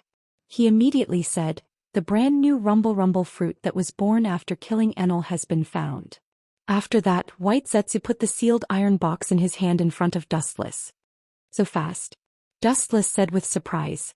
The anger in his eyes disappeared, and Dustless observed the iron box in front of him with interest. His hand overflowed with blazing heat, and the iron box melted in the blink of an eye, revealing the golden mysterious fruit. It was like a shining gold, and the first impression it gave was quite sacred. The strange apple-shaped devil fruit came into view in an instant. It was covered with lightning-like irregular marks. At first glance it looked extremely extraordinary. The whole room seemed to be filled with lightning and the skin tingling could be clearly felt. Kemui. A vortex splashed in the void, gradually enlarging, and a powerful suction force shot out of it. The rumble fruit on the crystal table was sucked into the different space by Dustless. As for the candidate for rumble fruit, Dustless bowed his head and secretly pondered about the suitable candidate. Tsunade and Kagaya ate tremor fruit and light fruit respectively. Both of these fruits were obtained from the system's lottery. Now there is no suitable candidate for rumble fruit. The first ideal candidate is Otsutsuki Haruo, but she doesn't seem to be interested in devil fruit, and the other women are the same. After hearing Kagaya and Tsunade say that devil fruit tastes disgusting, all of them were afraid to avoid it. Dustless was in a dilemma. He worked hard to get the devil fruit, but those women avoided it as if they were avoiding evil stars. Chapter 780. The rumble fruit could make the whole world go crazy, but those shallow women were indifferent and even despised it. Dustless couldn't help but feel dumbfounded. After thinking about it, Dustless didn't force them anymore. After eating the rumble fruit, their bodies will turn into lightning, which is equivalent to having a well-known weakness. Devil fruit users are afraid of seawater and sea stone. In short, there are gains and losses, and Dustless didn't mind it. There's also some unexpected news. Baiju looked at Dustless's eyes and said unnaturally. Raising his eyebrows slightly, Dustless stared at White Zetsu, who wanted to say something, and sighed. "Just say it. Is there a problem on Caesar's side?" "It's true. Doflamingo is like a wolf and a tiger. Building Pluton in front of him is somewhat lacking in consideration. Once Pluton is finished, he will definitely take advantage of the situation." White Zetsu said solemnly. Wuxian nodded noncommittally. Dressrosa is Doflamingo's informant. After Pluto is completed, Maybe he will take advantage of the situation and try to seize Pluto, but let him be. After a while, Dustless signaled that there was no need to worry. The heart of Pluton hasn't been released yet, and even if it is finished later, it would be good to test its power on Doflamingo. Pluton needs a lot of manpower and a lot of technical personnel, and Doflamingo is poor in this regard. At the same time, on the other side, the Straw Hat Pirates also landed in Water 7. Inside the rotten warehouse, it was dark and only a few figures could be seen in the weak sunlight. Hey. Are you kidding me? That woman, Nicole Robin, has appeared. We should take action immediately, not hide in this damned place. Brooke, one of the CP9 members, complained. After several years of lurking, he had enough of being ordered around, especially boring shipbuilding work. Admiral Akiji told us not to act rashly. The beautiful CP9 member Khalifa said. That woman is no longer the same as before. She's not as weak as she used to be. Even if she's not as strong as the general, she's probably not that far off. Even if we attack together, we might not be her match. Kaku leaned against the corner of the wall and suddenly said. His tone was full of emotion. In the past, they were insignificant ants that weren't even worth mentioning. Now they had become top powerhouses that had surpassed them. It had to be said that the world was changing really fast. All the members lowered their heads when they heard this. They had mixed feelings, but it was hard to hide the bitterness in their hearts. That woman must have been taught by an expert. Perhaps because she was also a woman, Khalifa's intuition was exceptionally sharp. None of this is important. Lucci, who was resting silently in the corner, opened his eyes. Don't forget that our initial goal is only Pluton's blueprint. As for that woman, speaking of this, Lucci's calm face loosened and his expression became a little gloomy. An insect had inexplicably become an existence that surpassed them. It would be strange if he didn't feel depressed. Not only that, but because of Nico and Robin's existence, their movements were restricted. Don't worry about that woman for the time being. The hesitation on his face turned into determination. Lucci's first choice for the mission was Pluton's blueprint. Although Akiji had ordered them to find a chance to arrest Nico Robin, that was only if there was a chance. Oh. I didn't expect that one day the mission would be terminated because of that woman. Kaku said loudly, full of resentment. A group of CP9 members, including Lucci, looked at him strangely. Kaku's tone of speech clearly showed the meaning of relief. It was more of a fear. The last time they met in secret, Akiji's face had obvious scars, and he said that the instigator was Nico Robin. Although there was suspicion of a sneak attack, not everyone can injure an admiral. At least the CP9 can't do it. Only people who control armament hockey can attack a Logia user. However, who has the Pluto King's design? We have no clue at all. Khalifa sighed helplessly, her tone was full of disappointment. After several years of lurking, they still haven't figured out who has Pluton's blueprint. Observe Nico Robin secretly. He is the only person in the world who can interpret the poneglyph. Maybe he has some clues. As for the person who spies on her, Lucci looked at Blueno. His meaning was self-evident. He is a Dordor fruit user. His ability is strange, no different from space travel. The task of investigation is always given to him. No problem. Blueno promised. After several orders were issued in succession, the small meeting of the CP9 ended. Everyone seemed to have never appeared, and the dark environment was quiet again. But it's easy to deal with rookies who don't know hockey. After a few seconds of silence, a mocking voice spread out. White Zetsu's doppelganger broke out of the ground and looked at the people who had disappeared. He did not hide the sarcasm on his face. It is because you are rookies that it is easy to use you. White Zetsu is always careful when dealing with those who know hockey. His Kenbun observation, perception is extremely powerful. Once his existence is captured, he can't escape death. Chapter 781. Baizetsu had once risked his life to spy on the 5 Elder Stars. In the end, he was discovered by the 5 Elder Stars. If it wasn't for Wu Chen's extensive and profound training techniques, which gave Baizetsu a powerful escape ability, he might have been killed more than 10 years ago. It's time to find Nico Robin. Remembering Dustless's instructions, White Zetsu's body once again dived into the ground. The stinky warehouse once again returned to its deathly silence. The only thing that remained was the incessant screeching of the rats, which filled the depressing abandoned warehouse with an oppressive atmosphere. Time flew by and 3 days passed in a blink of an eye. Capable people do more work. Blueno, who was lurking in the dark, stared at several figures in front of him and sighed. It was the Straw Hat Pirates, and of course his eyes were focused on Nico Robin. Seeing the Straw Hats gathered together, Blueno's eyes flashed with deep disappointment. Just as he was about to retreat, Robin unexpectedly walked away alone. Blueno frowned tightly and a flash of doubt flashed through his eyes. He remembered Lucci's instructions and followed her. Strange. She's a newcomer, what is she doing in this place? About half an hour later, Blueno followed Robin and came to a strange open place.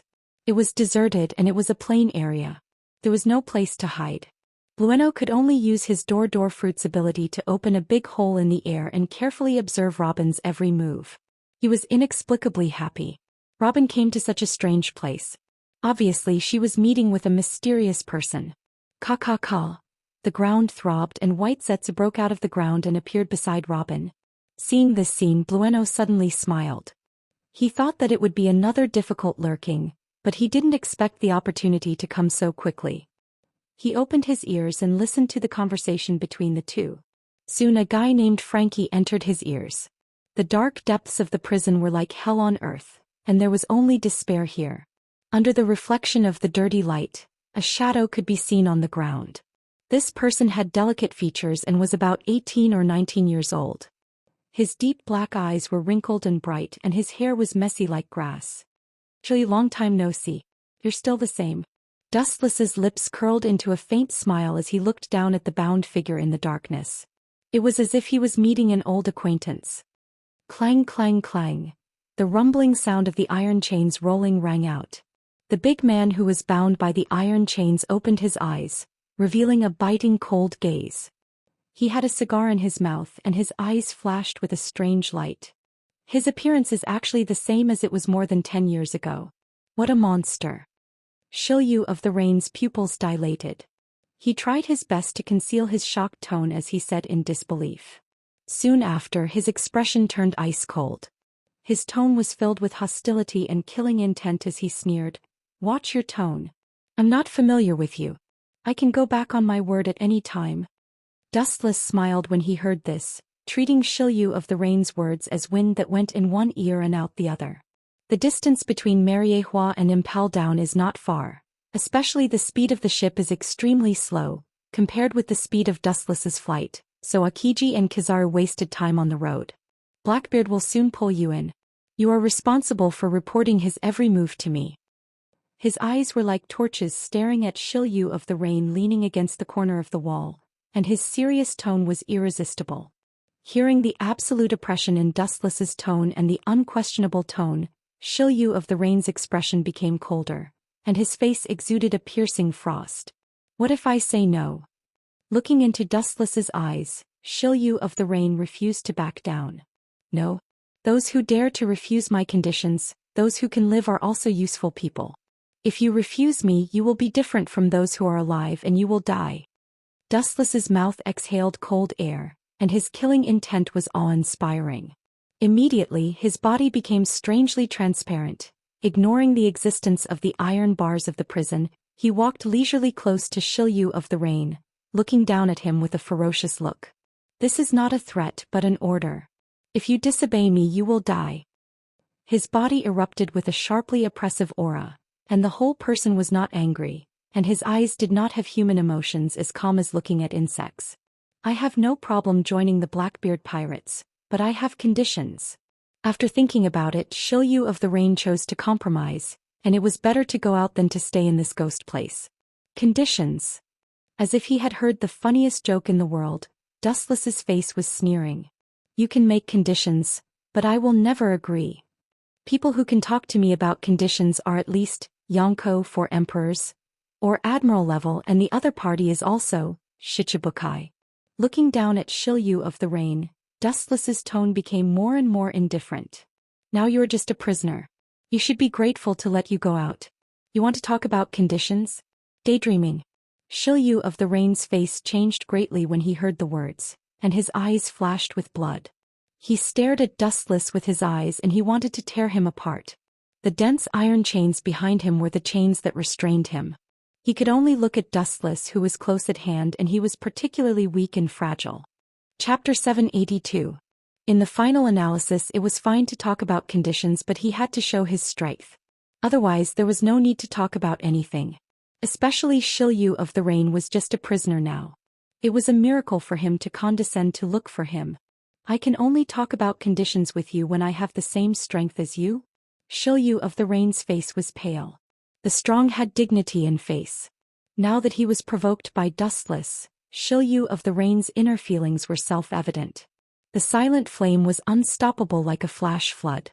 Whoosh whoosh whoosh. The killing intent as sharp as a knife broke out of his body and turned into a sword blade storm that stabbed towards Dustless. The hurricane that was completely condensed from killing intent would leave deep and dazzling cracks when it brushed the ground and walls. Could be imagined how terrible it would be when these strange hurricanes passed through the human body. Being badly mutilated was just the result of God's mercy. A little carelessness would result in death by 1,000 cuts and 1,000 cuts. Dustless's whole person seemed to be bound and imprisoned, standing in the same place without dodging. Cut your body into pieces, ha! Xianxia of the Rain laughed ferociously. His whole body was covered with a strange bloody light, and a strong murderous aura came head-on. It was as if he was in a pool of blood and was surrounded by boundless hell. You also know how to play this kind of trick to tease children. It seems that my previous understanding of you is too shallow. The materialized body suddenly turned into a virtual shadow. The oncoming cold wind swept past Dustless's body and flew straight to the prison cell behind him. Clang clang clang. The hard fence left a shocking scratch mark. If it fell on the human body, it could easily cut off the body. I always thought that you were a little far-sighted, but I didn't expect you to play such a ridiculous trick. It seems that you are also a short-sighted person. Wu Chen's expression was as if he was in a trance. Then I'm sorry, I like to play child's play. Seeing Dustless avoid the attack unscathed, Xianxia of the Rain's mouth twitched, and his old face turned green. Someone of your level is not suitable to be a person to negotiate terms with. You even have the qualifications to be my subordinate. Wu Chen bluntly said as he sized up Xianxia of the Rain, who was about to vomit blood. Robin's strength was close to that of an admiral, that is, a quasi-admiral, and Hancock was also an admiral. As for Doflamingo, Hawkeye, and Green Pepper, they were all generals. Even Hawkeye was stronger than the generals. Then shouldn't I feel honored to be chosen by you? Hearing this, Xianxia of the Rain, who immediately understood Dustless's meaning, was like a cat whose tail was stepped on. He almost roared back sarcastically. Of course you should feel honored. Dustless said as if it was a matter of course. There is a gap between your strength and that little girl Robin's, not to mention others, especially now that you are a prisoner. I'm not even as good as a little girl. Xianxia of the Rain's eyes were burning with anger. This is an unchangeable fact. Don't think that you can underestimate the other party because she is a woman. There are many strong women in this world. Boa Hancock was a strong woman. After Dustless's training, her strength reached the level of an admiral, and she also had Overlord Hockey, and the girls who later joined the Blackbeard Pirates were not ordinary goods. Not to mention the several women in the Dustless system. Their strengths were all people who shocked the world. You don't agree? Looking at Xianxia of the Rain with his eyes closed, Dustless asked. Xianxia of the Rain didn't answer, but continued to wander, treating Dustless as if he didn't exist, and even humming a song in his mouth to deliberately disgust him. But he didn't wait for long. With Dustless's words, his face changed dramatically. If you don't agree, then I will beat you until you do. Xianxia of the Rain's face was gloomy. He suddenly opened his eyes and stared at the smiling Dustless. He roared madly like a wild beast. You want to take advantage of people when they are in danger? I am a prisoner now, you are a Marine, your duty is to protect me, not to beat me. Hearing this, Dustless just smiled, his eyes turned strangely, and immediately under Xianxia of the Rain's horrified gaze, his eyes turned into a strange pentagram eyes. It is Dustless's eternal Mangekyo Sharingan. What an evil and gloomy feeling. What are those eyes? At the moment when eternal Mangekyo Sharingan appeared, Xianxia of the Rain, who was being stared at, had a feeling of falling into an ice cave, and the world around him was dead and desperate, as if he had come to the underworld. Shaking his head, Xianxia of the Rain had goosebumps all over his body and he couldn't help sweating. He knew that this was an illusion caused by those evil eyes. Look at my eyes. In fact, it's just a matter of time to deal with you. Well, if I don't let you see the gap between us, you will always resist. As Dustless's voice fell, the scarlet Sharingan surged with evil ripples, as if it could distort time and space, and the world in Shilyu of the Rain's eyes underwent a tremendous change. Tsukuyami. As Dustless's voice fell, Shilyu of the Rain suddenly fell to the ground, and his whole body was motionless and he obviously lost consciousness. His whole body trembled slightly as if he had encountered something terrible. Dustless's face was full of sneer and disdain. The human beings in this world can't understand the mystery of Sharingan at all. They only need to look at eternal Mangekyo Sharingan, and they will forever be addicted to the nightmare created by Sharingan. Chapter 783. Looking down at Shilyu, who was trembling all over, Dustless closed his eyes. Don't say that they don't know the ability of Sharingan. Even if they have never seen it, it is reasonable for them to be affected. In the strange world, it is quite similar to the outside world. The only difference is that the sky is dark red like an endless hell and it feels particularly oppressive. This is... His sight spread out, staring at the strange world. Shilyu was a little lost for a while. This is the world inside Tsukuyami. Don't be surprised, everything is just an illusion. A light voice floated and Shilyu looked over subconsciously. He saw that about 3 feet away in front of him, a large number of photons violently condensed and turned into Dustless's body. In this world, I am God, and the destruction and existence of all things in the world are just my thoughts. Wuxian looked directly at Shilyu of the Rain, who had not recovered from his shock, and said calmly, "Bring it on. Let me see how much progress you have made in the past 10 years. I deliberately kept your strength at the peak." When the voice fell, Dustless's finger gently pointed at the void, and his sword, the second-generation ghost blade, appeared in Shilyu's hand out of thin air. "Deliberately preserved my strength at the peak." Shilyu of the Rain smiled disdainfully. "Don't make it sound so kind and nice as if you have seen my strength. Remember clearly, although I was defeated by you, it was more than 10 years ago." Clang.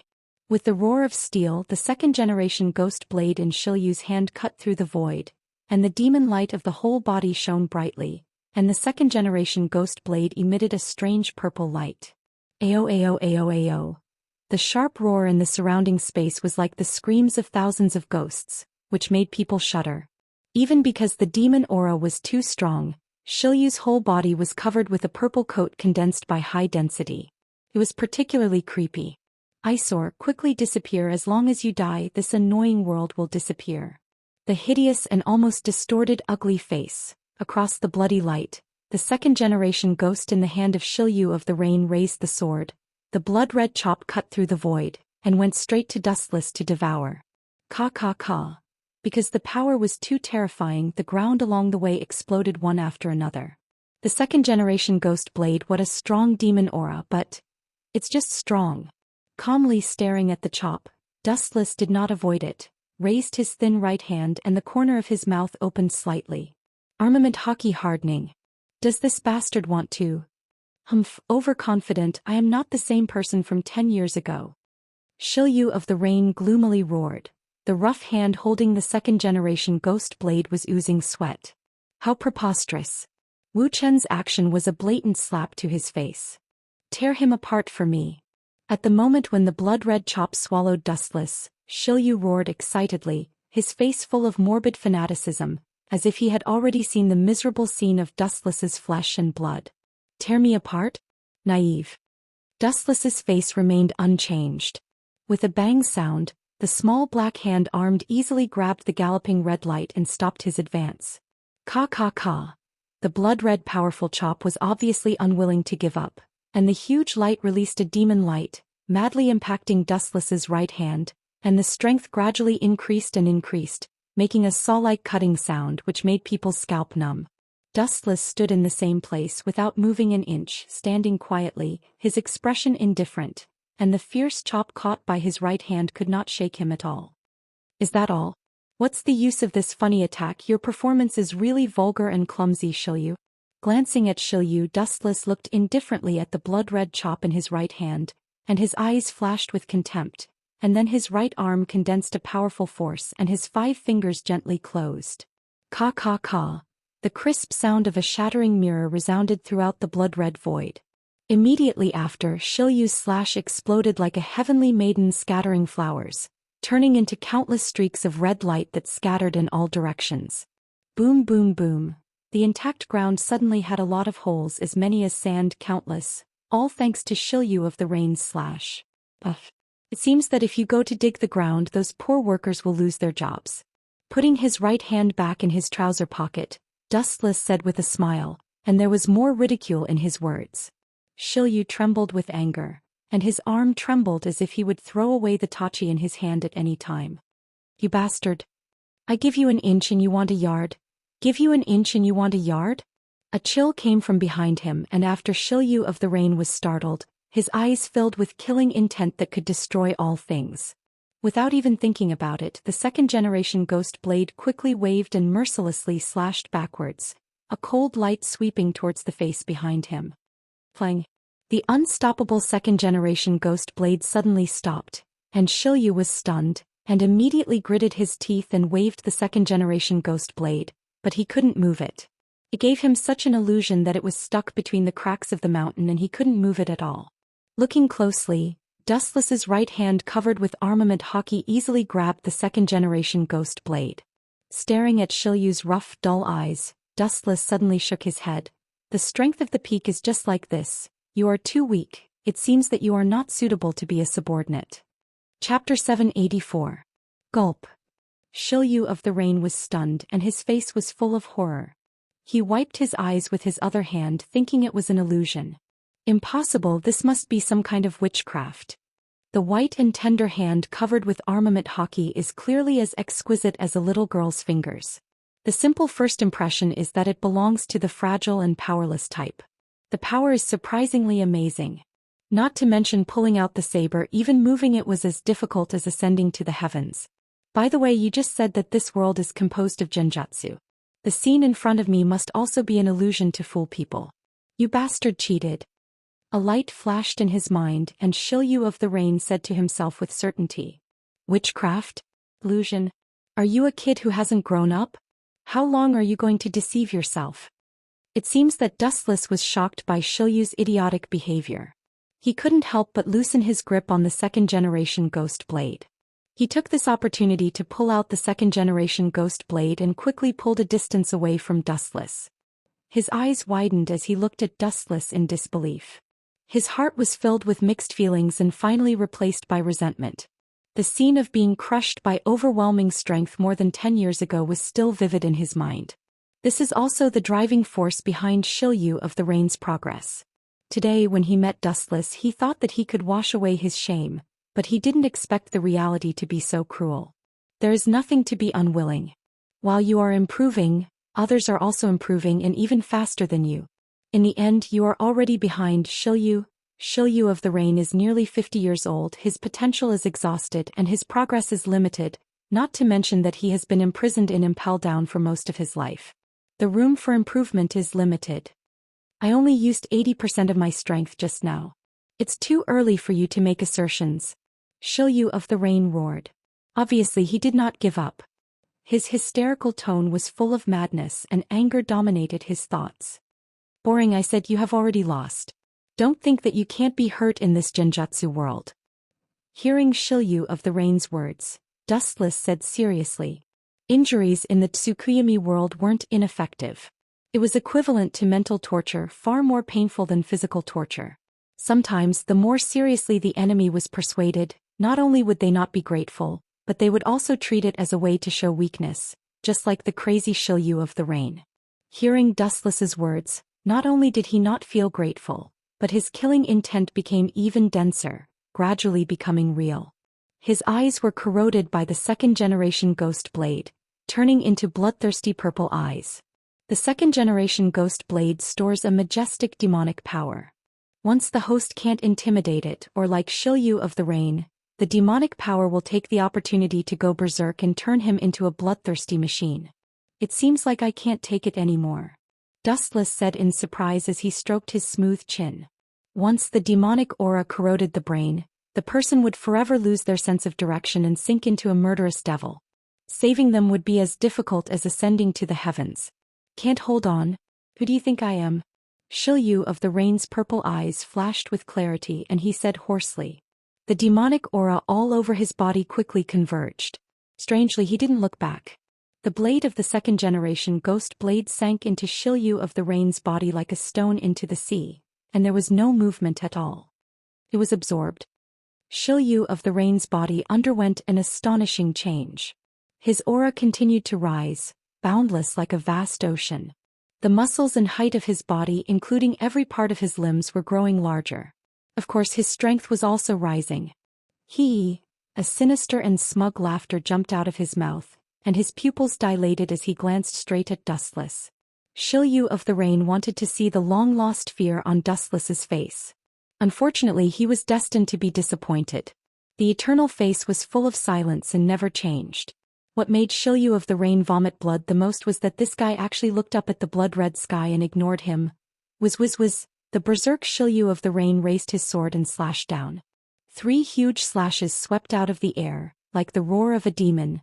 The void trembled slightly, and the sharp roar sounded the requiem of the doomsday. Wherever the demon light of destruction went, the space was distorted and changed, and the ground was easily torn apart like paper scraps. Although the slashes are a lot stronger, it's still the same trick. How can this simple and casual trick work? Disappointment flashed in Dustless's eyes. Like the trick just now, the power has become stronger but the essence has not changed. If Shilyu wants to rely on pure physical damage to him, he is still far from it. Armament Haki hardening. His right arm was once again eroded by armament Haki, and Dustless chose to use the same trick. Boom. When the 3 slashes came ferociously and wanted to crush Dustless, his eyes shot a cold luster, and his small hand as thin as a willow branch also fell. Boom boom boom. Under Dustless's attack, the ferocious slashes burst in an instant and disappeared, and the scattered slashes turned into a blade storm that swallowed the surrounding. Dustless was also in the range of the lock and the whole person was attacked by the shattering slashes. The blood penetrated the ground and the smoke and dust were everywhere, and the clarity was less than 1 meter. Is it done? Rubbing his eyes, Shilyu of the Rain looked at him. His eyes solidified and suddenly he found that Dustless was gone. Game over. Light speed kick. The light flickered behind him enough to destroy the mountain. Shilyu of the Rain's body turned into a flash of light, and immediately the void splashed with a huge fire, and the ground was completely flattened. Shilyu, who was burnt, became a candle in the wind. Chapter 785. Staring blankly at the scorched Shilyu of the Rain, Dustless gently moved his limbs, and there was a crackling sound of bones. His pupils were like thousands of years of ice, without the slightest human emotion, only indifference and aloofness isolated from the world. Shilyu of the Rain's strength may be a nightmarish existence for others, but if he wants to rely on it to shake Dustless, he is setting himself on fire. Don't think it's over. In the world of illusion, the damage will also be transferred to the real body. Glancing at Shilyu of the Rain, who was pretending to be dead, Dustless disdainfully mocked. Looking up, he saw Shilyu of the Rain's body emitting hot steam, burned beyond recognition, exuding a pungent smell of meat, and the skin all over his body was burned in large areas, and the ending was unbearable to look directly at. Some people are like this, they have to court their own death. Originally, as long as he agreed to the conditions, Dustless could let him live in the future. But who would have thought that Shilyu of the Rain would do the opposite, and the end result was to ask for trouble. The road was his own choice and no one forced Shilyu of the Rain. This is the gap between realms. Sure enough, pure passion can't make up for it. Shilyu of the Rain raised his head with difficulty and looked up at Wu Chen's indifferent face. His eyes were always expressionless.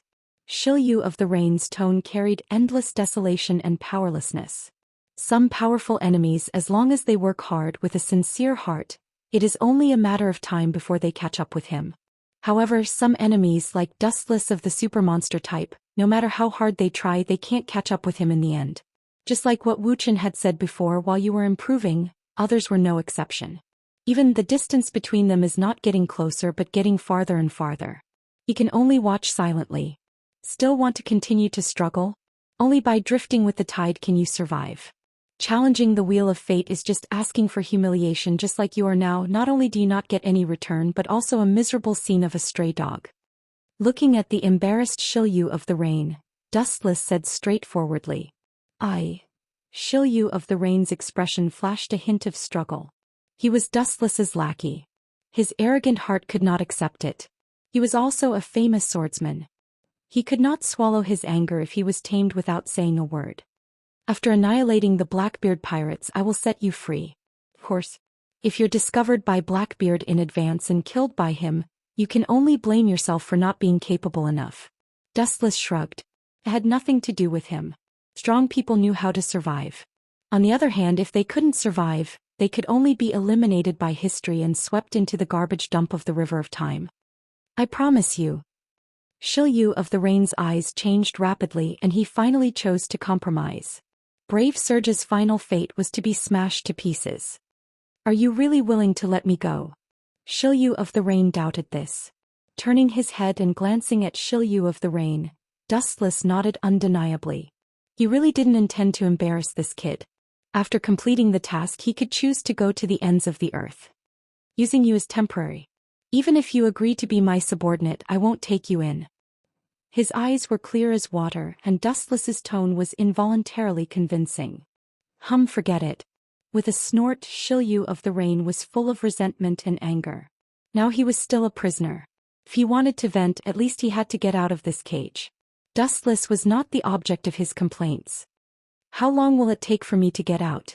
I have lived in this damn place for more than 10 years. If I stay for one more second, my body will vomit uncontrollably. Shilyu of the Rain said with a disgusted face. In Impel Down, since he lost to Magellan, the only thing that has not changed for more than 10 years is this broken cell that can't be broken again. This time it has been more than 10 years. It may take a while. When the Warring States executes Whitebeard, Blackbeard should invade Impel Down during the short gap between the two forces. Now Blackbeard will not dare to attack Impel Down. Impel Down is full of experts and the high-level battle power of the Marine headquarters will support at any time. At least wait until all the high-end battle power is restrained. Blackbeard will choose to wait for the opportunity to start. He is the kind of person who believes in being careful. How long will it take? Shilyu of the Rain's tone was low and full of dissatisfaction. You can let me out now. Don't waste precious time. It's no different from playing house.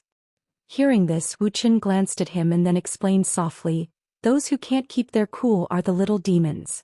You've been in prison for more than 10 years. 1 or 2 months won't matter much. How can you understand my feelings? Thinking of the experience in recent years, Shilyu of the Rain's forehead showed the blue veins, and the cold murderous aura instantly froze the moisture in the atmosphere. The more powerful a prisoner was, the more they would be exploited. A tiger that fell from the sky would be bullied by dogs. This was what it meant. After being imprisoned for so many years, any random cat or dog would shout at Shilyu of the Rain. Quietly looking at Shilyu of the Rain's expression, Dustless can also sigh. The prisoners in Impel Down have been cruelly exploited, and their hatred for the Marine and the government is even deeper. Once this group of tigers breaks out of the cage, they will instinctively attack the Marine without the guidance of others, because the two sides have left an indelible hatred. Chapter 786. The prisoners in Impel Down are often oppressed by the jailers and all kinds of torture are common. There is no doubt that after the jailbreak the first target of revenge is the Marine. Time and space were distorted and the strange world changed sharply. The world in front of him suddenly turned dark and he returned to Impel Down again. It took nearly an hour in the world of Tsukuyami, but it was only a second in the real world. Shilyu of the Rain's face instantly changed. The corners of his mouth and his cheeks were swollen. His whole face was dark red and he looked like he was in extreme pain. It seemed that something was about to break out of his mouth and blood overflowed from the corner of his mouth. Poochie. The damaged ground was covered with large blood stains, and the air was filled with a pungent smell. Shilyu was lying on the ground with a pale face, and it was difficult for him to move his body. Is this the sequelae of being hit hard in the world of Tsukuyami? Shilyu's spirit suffered a heavy blow and he was on the verge of collapse. Not to mention moving his body, even breathing was dozens of times more difficult. His throat and nostrils seemed to be blocked and his body was cold, and he had an illusion that he was about to suffocate. There was also a burst of tingling pain all over his body like hundreds of millions of needles, and every inch of his skin was damaged. I tried my best to suppress the power of the lightspeed kick, but I didn't expect that in the end, it would cause such a consequence. Tsukuyami world suffered a spiritual attack, and the physical attack caused by the lightspeed kick was also converted into a spiritual attack. Shilyu's appearance was normal because of the full force of the lightspeed kick. No, the reason is not me at all. The fundamental problem is still with you. Yan's eyes were like torches and there was a sharp edge. Pi problem. Shilyu was stunned when he heard the words, and then he raised his head and looked at Yan's black eyes. His painful eyes were confused and he asked without thinking, "What do you mean, don't beat around the bush?" The luster in his eyes was as bright as the stars in the sky. Wuxian saw the truth with a single glance. At first, I classified your strength as at the level of a general, but, according to the current situation, you haven't reached the level of a general yet. Now it seems that all my previous speculations were just my own wishful thinking.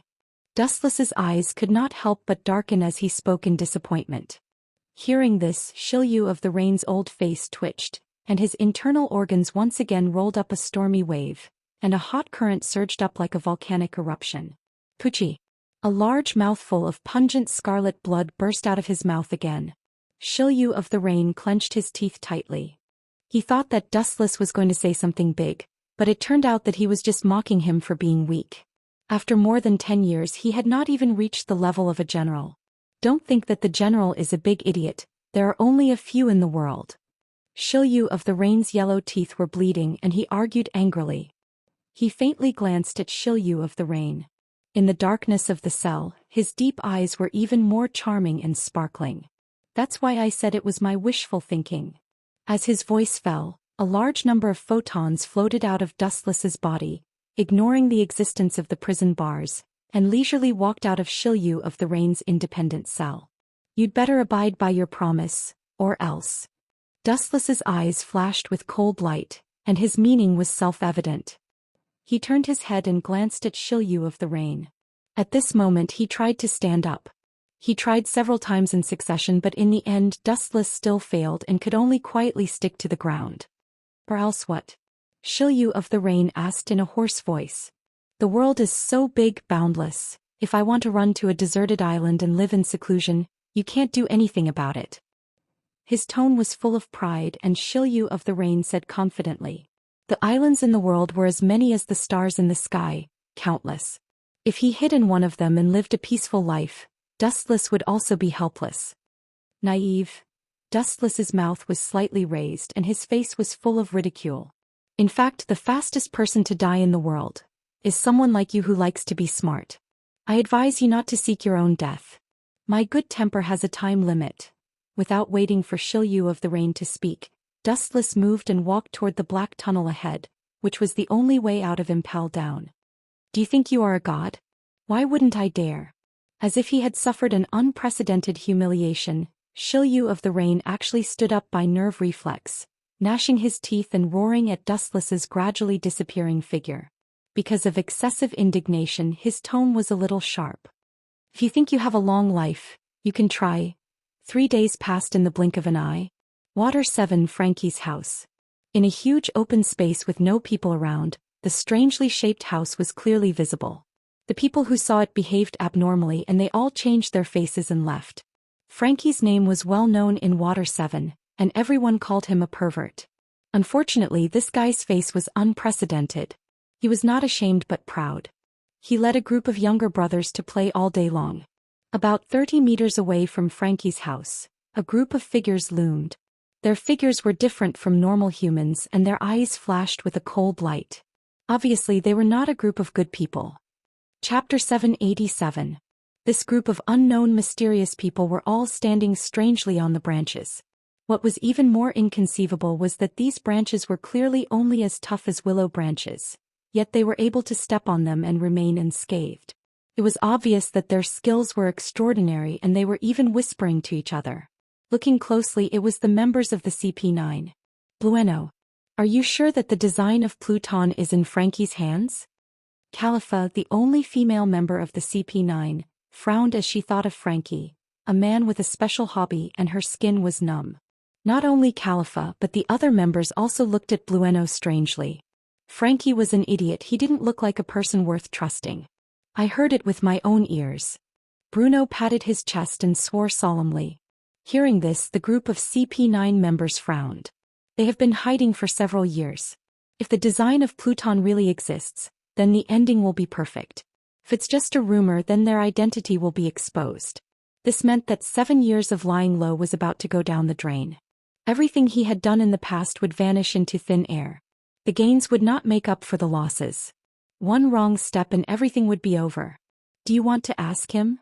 Seeing that the team was in a dilemma, Bueno suggested tentatively. Him. The group of CP9 members were stunned and immediately looked at Bueno. Lucci was the one in charge of the team, but he obviously wasn't talking about Lucci but someone else. I'm talking about Spandam. After all, he is our boss. You should know that he dash. Bueno's voice suddenly stopped, and his companions looked at him as if he was an idiot. Kaku, who was holding his arms in front of his chest, said with disdain, if we count on that idiot, let alone getting the Pluton King blueprint, we might not even be able to survive.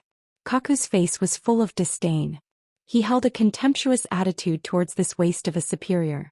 Every time he saw his ugly and disgusting face he would feel nauseous. After thinking about it, everyone looked at Lucci, who was silent. He was the captain of the team, so the final decision was up to him. I've decided to give it a try. Seeing all the members looking at him, Lucci took a deep breath and looked at Frankie's house in the distance. His eyes shot out a bloody light.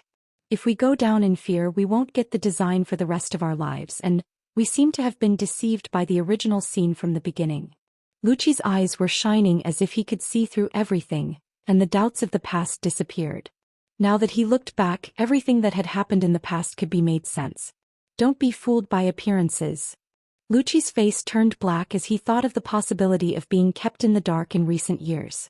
Have you forgotten the relationship between Frankie, Iceberg, and the former shipbuilder Tom? The three of them used to have a close master-disciple relationship. They were like father and son. Iceberg, as the mayor, secretly gave Pluto's blueprint to Frankie, while Iceberg attracted the world government's attention. The CP9 members heard this and nodded. The relationship between Frankie, Iceberg, and Tom was indeed unclear. Although Iceberg and Frankie didn't seem to care about each other, they actually had a secret relationship. It's watertight. Sometimes it's because it's too perfect that it's full of flaws. Looking at Frankie's house in front of him, Lucci's eyes became even colder. He immediately jumped down from the branch and strode forward with his head held high. Everything is ready. Let's grab Frankie for the time being and then escort him to Eni's lobby. Lucci's eyes were shining and his tone was irresistible. Kaku, Khalifa, and the others looked at each other and jumped down from the branches and followed Lucci's footsteps. They grew up together as CP9 members. For Lucci's orders, they will choose to obey both public and private orders. How about the Straw Hat Pirates? They have been playing with Iceberg recently. Khalifa suddenly interrupted. As Iceberg's secretary, any trace of him couldn't escape Khalifa's eyes. Those guys are from the Marine. We are the CP9. We don't need to meddle in their business. Kaku frowned. Hearing this, Khalifa shook her head, her beautiful eyes flashing with ruthlessness. What if they meddle in other people's business? If Lucci's previous speculation is true, then it means that Frankie's relationship with Iceberg is still the same as before. In this way, Iceberg won't just watch Frankie get caught. Khalifa analyzed. If that really happens, we will annihilate the Straw Hat Pirates. Lucci clenched his fist and said decisively. He didn't have an indecisive personality. He was decisive and ruthless. At this moment, Frankie's house was a different scene. A strange group of people were having a party, laughing and singing, not realizing the approaching danger. As for Frankie himself, he was wearing underwear and was performing comically. He seemed to be immersed in his unique art. Because he was too focused, he even forgot himself. Chapter 788. The so-called Frankie's house, to some extent, was more like Frankie's personal ball. The lights were shining and the screams were incessant. The only disgusting thing was that they were all men. No wonder he was called a pervert. Boom boom boom. The ground suddenly trembled and with a loud bang the dazzling sunlight suddenly shone in. Everyone in the house of Frankie was stunned. They were used to being domineering on the island and very few people dared to provoke them. This sudden scene petrified the people present, and they immediately revealed a terrified expression. They looked at the blue-haired man on the stage and instinctively stepped back. This strange middle-aged man was dressed funny. He only wore boxers on his lower body. His thick legs were covered with dense hair and he wore a funny pair of sunglasses. People couldn't help but associate him with a clown. "Bastard, how dare you destroy my house's door? Who did this? Come out." Frankie, who regained his senses, roared and the endless impact spread out. Those who were affected all felt a level 10 wind blowing over their body. They looked at Frankie with lingering fear. Their boss was angry. "What are you doing? Can't you see clearly? No wonder you are a pervert. Of course, we are here to destroy your house." Undisguised mockery spread out and inevitably entered Frankie's ears. It ignited the fire in his heart. Frankie was already burning with anger and his entire right arm was trembling as if it was going to break. There were visible cracks that could be seen with the naked eye. Era. What a good body. You can transform your body to this state with your own ability. It seems that your shipbuilding technology is far better than ours. But that's right, we are not shipbuilders. Several figures came into view from the door that had been destroyed by the chisel ship. "It's you guys." Frankie restrained his anger and glared at them. "You guys dare to destroy my house. But then again, you are all iceberg's workers. How can you suddenly become so strong?" Frankie looked at them cautiously. He was keenly aware that something was wrong. "Frankie." Raising his eyelids, Lucci stepped forward and turned into a gust of wind. Whoosh whoosh whoosh. Frankie closed his eyes out of instinct as he felt a sharp gust of wind in front of him. A second later he felt that the wind had calmed down, so he slowly opened his eyes. So fast. Just when did it happen? Staring at Lucci in front of him, Frankie couldn't describe the shock in his heart. These usually honest shipbuilders have now turned into awakened Azura, a cold-blooded butcher. Especially Lucifer in front of him, his whole body was full of misfortune. "I don't want to waste my breath. Hand over the design you've been keeping and I'll spare your life." Lucci didn't even look at Frankie. He simply closed his eyes as if he was talking to the air, as if he didn't exist. Frankie was like an eyesore. Lucci felt dirty just by looking at him. What kind of attitude is this? Frankie's old face changed as he glared at him. Hearing this, Lucci's face wrinkled and squeezed together. His closed eyes immediately opened and narrowed into a line, emitting a dangerous and sinister light. "Asking for trouble." The moment his voice fell, Lucci's body turned into an afterimage and disappeared from Frankie's eyes. "Are you kidding me? How can a mere human be so fast?" Frankie's face was sluggish. He instinctively wiped his eyes and said in surprise, "Yes, they are also shipbuilders. They must have modified their bodies before." "Ignorant." A ghostly, indifferent voice fell from the sky, followed by a black shadow coming down from the sky. An explosive force condensed on his feet and Frankie was instantly hit. Boom boom boom. The ground couldn't withstand the terrifying force and burst open, creating a huge pit. An invisible shockwave spread out, and the strangely shaped Frankie's house collapsed like paper. The dazzling sunlight entered everyone's eyes. Everyone raised their hands to block the erosion of the light. They all looked at the shocking scene in silence. "Boss has been killed. Run." People's hearts were fragile. Seeing their boss Frankie get killed so easily, these fence-sitters started to flee. Lucci's eyes were filled with a cold light as he looked at the rest of the CP9 members with a cold look. That means he wants to kill all of them. How can he be so strong? He's just a shipbuilder," Frankie said with a trembling voice. His whole body was almost scrapped. That casual kick easily injured him. "I'll repeat it for the last time. Hand over the Pluto blueprint," Lucci said coldly as he looked down at Frankie. His face remained stoic. "Pluton? What is that? I don't have that kind of thing." Frankie's eyes flashed with panic as he loudly argued. He shouted loudly, trying to prove his innocence. "Sure enough, it's in this guy's hands." A faint smile appeared on Lucci's face as he noticed Frankie's panic. The CP9 has been lurking in Water 7 for several years just for the Pluton blueprint. Chapter 789. Lucci's eyes were like an eagle's. His sharp eyes overflowed with a threatening light. Under these eyes nothing could hide. Frankie's biggest secret was completely exposed to Lucci's eyes. "Sorry, what do you mean? I don't understand," Frankie said with a straight face. Hearing this, Lucci's frozen face loosened, revealing a rare faint smile. He withdrew his leg from Frankie's body and replaced it with a playful expression. Ah. The blood-curdling screams in the surroundings were chilling and horrifying. The sorrowful cries that sounded like they were better off dead were filled with a deep sense of despair. Looking carefully, the surrounding ground was soaked with pungent blood. It was like purgatory on earth. There were also many dismembered corpses and severed limbs. Frankie's minions were easily crushed by Lucci's CP9. They didn't even have the power to fight back. These rookies couldn't do anything at all. "Stop it, you bastards!" Hearing the miserable screams, Frankie's eyes turned red as he roared sharply, his tone filled with hysteria. "As you wish, all of you stop." Lucci's powerful voice spread, stopping the CP9 from slaughtering Frankie's men, and immediately said, "As a reward, you should also tell us the whereabouts of the Pluton design." "I don't know." Frankie argued with a red face. "Is that so?" Hearing this, the corner of Lucci's mouth once again flashed a devilish smile. He waved his right hand with great momentum, and the miserable scream once again resounded throughout the sky. The CP9 once again began to slaughter Frankie's men. "Bastard, let go of me, I'll tear you apart alive." Frankie roared angrily, his words were full of hatred. He wanted to tear Lucci and the members of the CP9 to pieces and burn their bones to ashes. "You." Lucci looked at Lucci expressionlessly. Looking at his mechanical right arm, Lucci's eyes flickered with cold light. He suddenly lifted his right foot and a silver flash appeared. Rankyaku. The white light was as sharp as a blade and no one dared to look directly at it.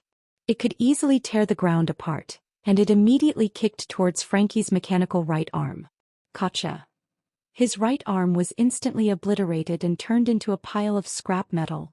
"You should be more obedient this way." Lucci retracted his right foot and looked down at the ferocious Frankie. Lucci calmly said as if he had done something insignificant and remained calm from beginning to end. "Who the hell are you, bastard?" Frankie suppressed the shock in his heart. Remembering the importance of Pluto, he could only choose to ignore the death of his subordinates. "A lot of people are coming. Let's retreat for now.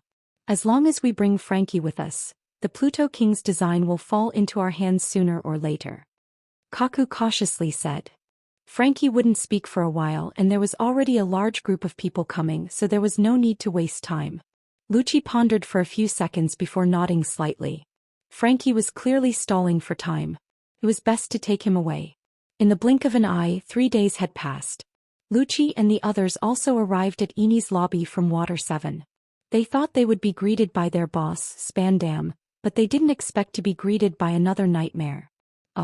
"You are finally back, I have been waiting for 4 days." Dustless had a smile on his face as he waved at Lucci and the others. As for Spandam, he was standing next to Dustless. He was obviously the boss of the CP9, but in an instant he became Dustless's foil. The faces of the CP9 members changed. Their faces were gloomy but they could only smile awkwardly. Their ugly faces had a bright smile, it was enough to see how forced their smiles were. In the past, Mariehua and Dustless left an indelible impression on them. Invincible strength and an exaggerated identity that could shake the world with a stomp of his feet. Everything was enough for them to look up to. "This guy is Frankie, right?" Dustless asked as he stared at the steel freak with interest. Lucci and the others' faces stiffened. They immediately looked at each other and nodded. It was impossible to hide it. They were afraid that the idiot Spandam would tell the whole story to Dustless. "You guy." When Dustless appeared, Frankie stared at him. He felt like he had seen him before. Then he remembered that Dustless was already famous in the world when he was only in his 20s. He often read about him in the newspapers. He was a mysterious general who had become a legend. Marine Admiral. Frankie was silent for a long time before he suddenly realized that Dustless hasn't changed in the past decade. His appearance has always been the same as when he was 17 or 18 years old. "You are smart." After glancing at Frankie, Dustless looked straight into his eyes and said threateningly, "If you picked it up, then hand over the Pluto blueprint. I guarantee that you won't have to worry about food and clothing in the future. Otherwise you will be imprisoned forever." Lucci and the others' faces changed. Dustless's words were tantamount to directly saying that he wanted to take the blueprint of Pluton. Although they are under the same force and even Dustless's status is far higher than their CP9, Lucci and the others can't accept it. Chapter 790. In a spacious and bright room, Dustless was sitting leisurely on the sofa with his legs crossed. Spandam and the CP9 members were standing on both sides of him. Are we going to give Pluton's blueprint to him for free? The CP9 members looked at each other and saw the helplessness and unwillingness in each other's eyes. After years of hard work, they finally got Pluton's blueprint. Now that the cooked duck is about to fly away, the CP9 members are naturally unwilling. Although Dustless's identity is above the Gorosei 5 Elder Stars, they are also clearly separated from each other. The CP9 only obeys the Gorosei 5 Elder Stars. We can only count on him. Everyone looked at Spandam. After all, this idiot is the boss of the CP9, and his status is also the highest. Even if his strength is lower than normal humans, his IQ is not to be complimented. His mouth is really good and his flattery skills are deep. Maybe he can fool Dustless. But this time Lucci and the others are destined to be disappointed. Bastard, why are you standing there stupidly? Go and pour tea. Spandam smiled at Dustless with a flattering expression, but his expression immediately changed faster than flipping a book. He roared at Khalifa with a stern face, inwardly scolding her for not knowing the rules. In one sentence, the CP9 members' faces turned black. Sure enough, he's just an idiot. He's unreliable except for flattery. Khalifa's beautiful eyes were spitting fire as she cursed in her heart. She glared at Spandam fiercely and then went to pour tea for Dustless. What are you people doing here? I don't have the so-called Pluton's blueprint. I never understood that kind of thing. Don't accuse a good person. Frankie, who was tied with iron chains, screamed. At this moment his right arm was scrapped and the wound was full of damaged machinery. Developing your body didn't make your brain enough? You still don't realize what we are doing? What an idiot. Looks like the long period of development has dulled your brain. Spandam coldly stared at Frankie. Soon after, he walked in front of Frankie and looked down at him with the attitude of a victor. Stop pretending. Hand over Pluto's design. Spandam, who was wearing a strange mask, threatened while waving the scimitar in his hand. Lucci and others did not hesitate to expose their identity as undercover agents to bring him back, which means that Pluton's blueprint is on him. There's no need to threaten him. It won't work on him. Dustless narrowed his eyes into slits. His eyes shone with a wise light. Frankie looked like a rough person, but in reality he was very careful. Threats had no effect on him. At this moment, everyone's attention was focused on Frankie. Those who were attentive would notice that Dustless's eyes were faintly changing. Something is wrong. Did I remember it wrong? Wuchan's 3-tomo Sharingan rolled around as he noticed that Frankie's body was empty and frowned. If he remembered correctly, in the original work Frankie hid the blueprint in his body. However, with his Sharingan's perverted insight, Dustless didn't notice the existence of Pluto's blueprint hidden in his body. Dustless closed his eyes and recalled what happened in the past few days. His eyes shone with a wise light. He already had a vague idea of what was going on. This matter was obviously unusual. Since it's not in Frankie's body, I'm afraid it's probably in their bodies. The corner of his eyes looked at Lucci and the others. In the past few days, the only people who came in contact with Frankie were Spandam and CP9. There was no doubt that it was taken by one of them. This is interesting. Dustless had a strange smile on his face as he muttered to himself. Although it was just an unfounded guess, the only people who came in contact with Frankie in the past few days were them. Pluto's blueprint must be related to these people. This drama is not bad. I can barely watch it. Ignoring the existence of Spandam, Dustless locked his eyes on Lucci. Although no one knew what happened in Water 7 and the CP9 killed almost everyone on the scene, White Zetsu, who was spying in the dark, recorded the details of the battle.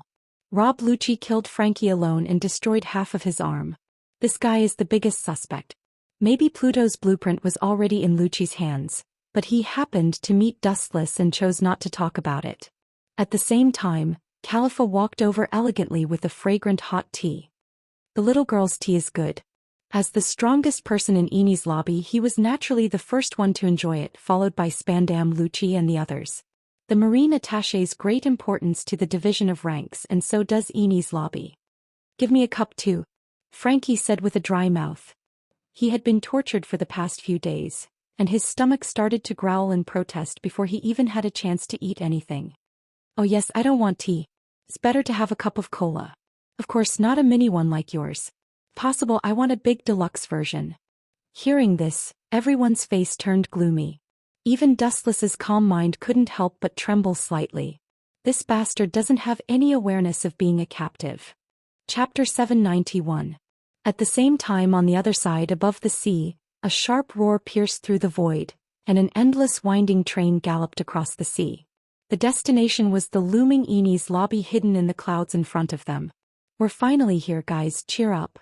Luffy stood on the front of the train, looking at the impel down in the distance. His impassioned tone was full of confidence. Today Luffy is no longer the immature boy he used to be. After several consecutive defeats, first Dustless, then Akiji, although his hot-blooded nature hasn't weakened, he is much more mature than before. "That's Eni's lobby. Unbelievable." Usopp's face was sluggish. The distant Eni's lobby was hidden in the clouds as if it was floating in the sky, and the visual conflict was particularly shocking. "Isn't it a bit reckless for us to accept Iceberg's mission in a hurry? After all, we have only known each other for a few days." Usopp, who recovered, said with dissatisfaction. "Ordinary enemies are nothing, but this time is different from the past. It's not a marine or a pirate, it's the world government's secret spy organization, CP9. Their strength is stronger than any enemy they have seen before." "Shut up, Usopp." Zoro's eyes were filled with a ferocious light that belonged to a beast, and a ray of sword intent that wanted to cut off the sea spread out. The sword at his waist made a burst of clear sound, and he was quite excited. "We are pirates, and it's common for us to fight against the world government." The Straw Hats nodded. "They will be invincible in the future, so it's good to test the enemy now. Iceberg, Sen treated us sincerely. He also promised to help us build ships for free, so it's only right to help him save Frankie," Sanji said after smoking. Seeing this, Usopp tactfully shut his mouth.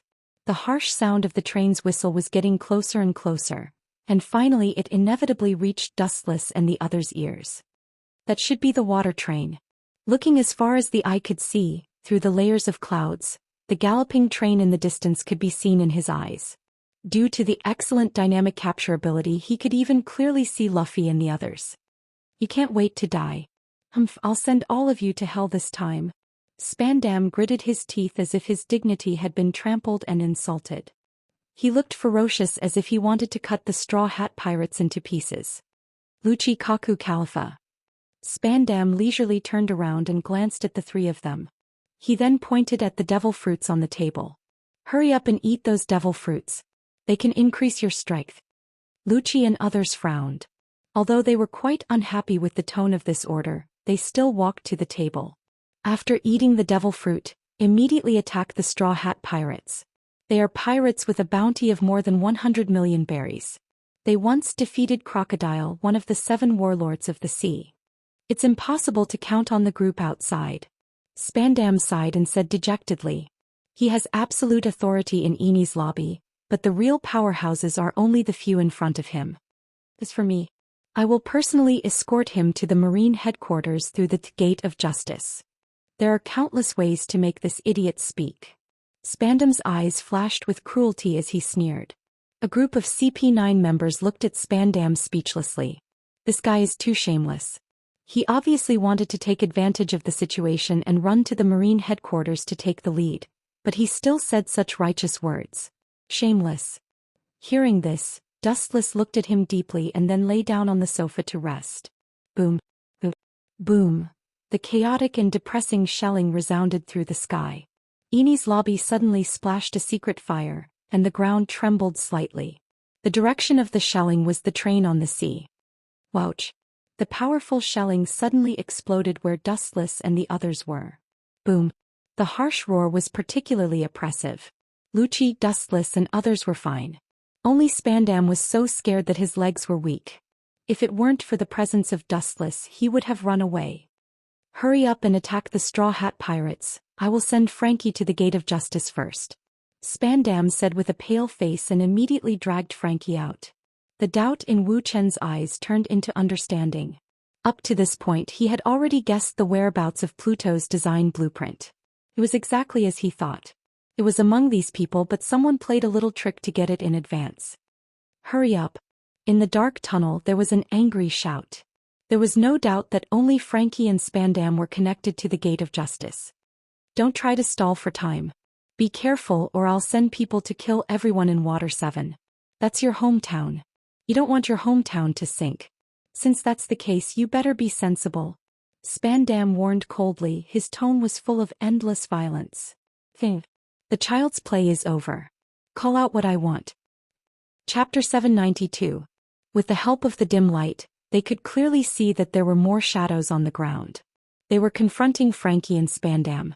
The shadow stood in the darkness like a javelin, showing no fear at all. Mr. Admiral. Spandam was startled and the panic in his eyes disappeared in a flash. He immediately smiled and said, "Could it be that you want to personally escort Frankie? Thank you." Then he pushed Frankie to Dustless's side. Wuxian looked at Spandam meaningfully. After a moment of silence, he retracted his gaze. "You are really despicable. The design of Pluto is already in your hands. You have guts. You even dare to lie to me." Spandam's face stiffened, then he said with a blank face, "Frankie is a stubborn guy, he didn't say anything about Pluton's blueprint. If you don't believe me, you can ask him." Spandam pointed at Frankie with a flattering smile. His expression was even more affectionate than when he saw his own father. Frankie was silent, he just quietly looked at the ground. His face was no longer as violent as before. It seemed that the cold ground was more attractive than Dustless and Spandam. "You bastard." Humph. Spandam was about to teach Frankie a lesson. Frankie was now tied up in chains, he was like a fish on the chopping board. Spandam naturally wasn't afraid. "Your acting is really crude and inferior, Spandam." Wuxian suddenly spoke out to stop his action. "You must be mistaken." Spandam argued. "Lucci is a cold-blooded person, he can't get the answer. He is the ultimate killing machine trained by the government." "You still don't want to admit it." Dustless just glanced at Spandam and said, "You are wrong.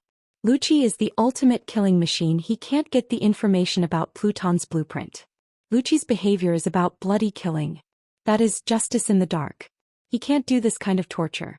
Not only him but the entire CP9 can't do it. The only person who can do it is you." Dustless said. Spandam didn't understand, he asked blankly, "They can't do it, only I can do it? Impossible, I am just an ordinary person." "Ordinary person?"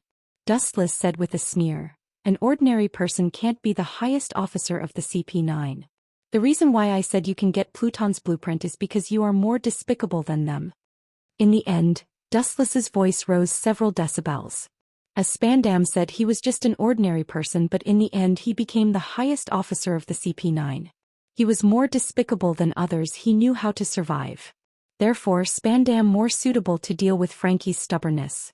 He also knew how to be flexible, unlike Lucci who only knew how to kill. "Akiji seemed to have given you something." A light voice made Spandam's face change, cold sweat dripped from his forehead uncontrollably. "This is the Golden Den Mushi. It's necessary to launch the Demon Slayer order," Dustless said as he took out the Golden Den Mushi.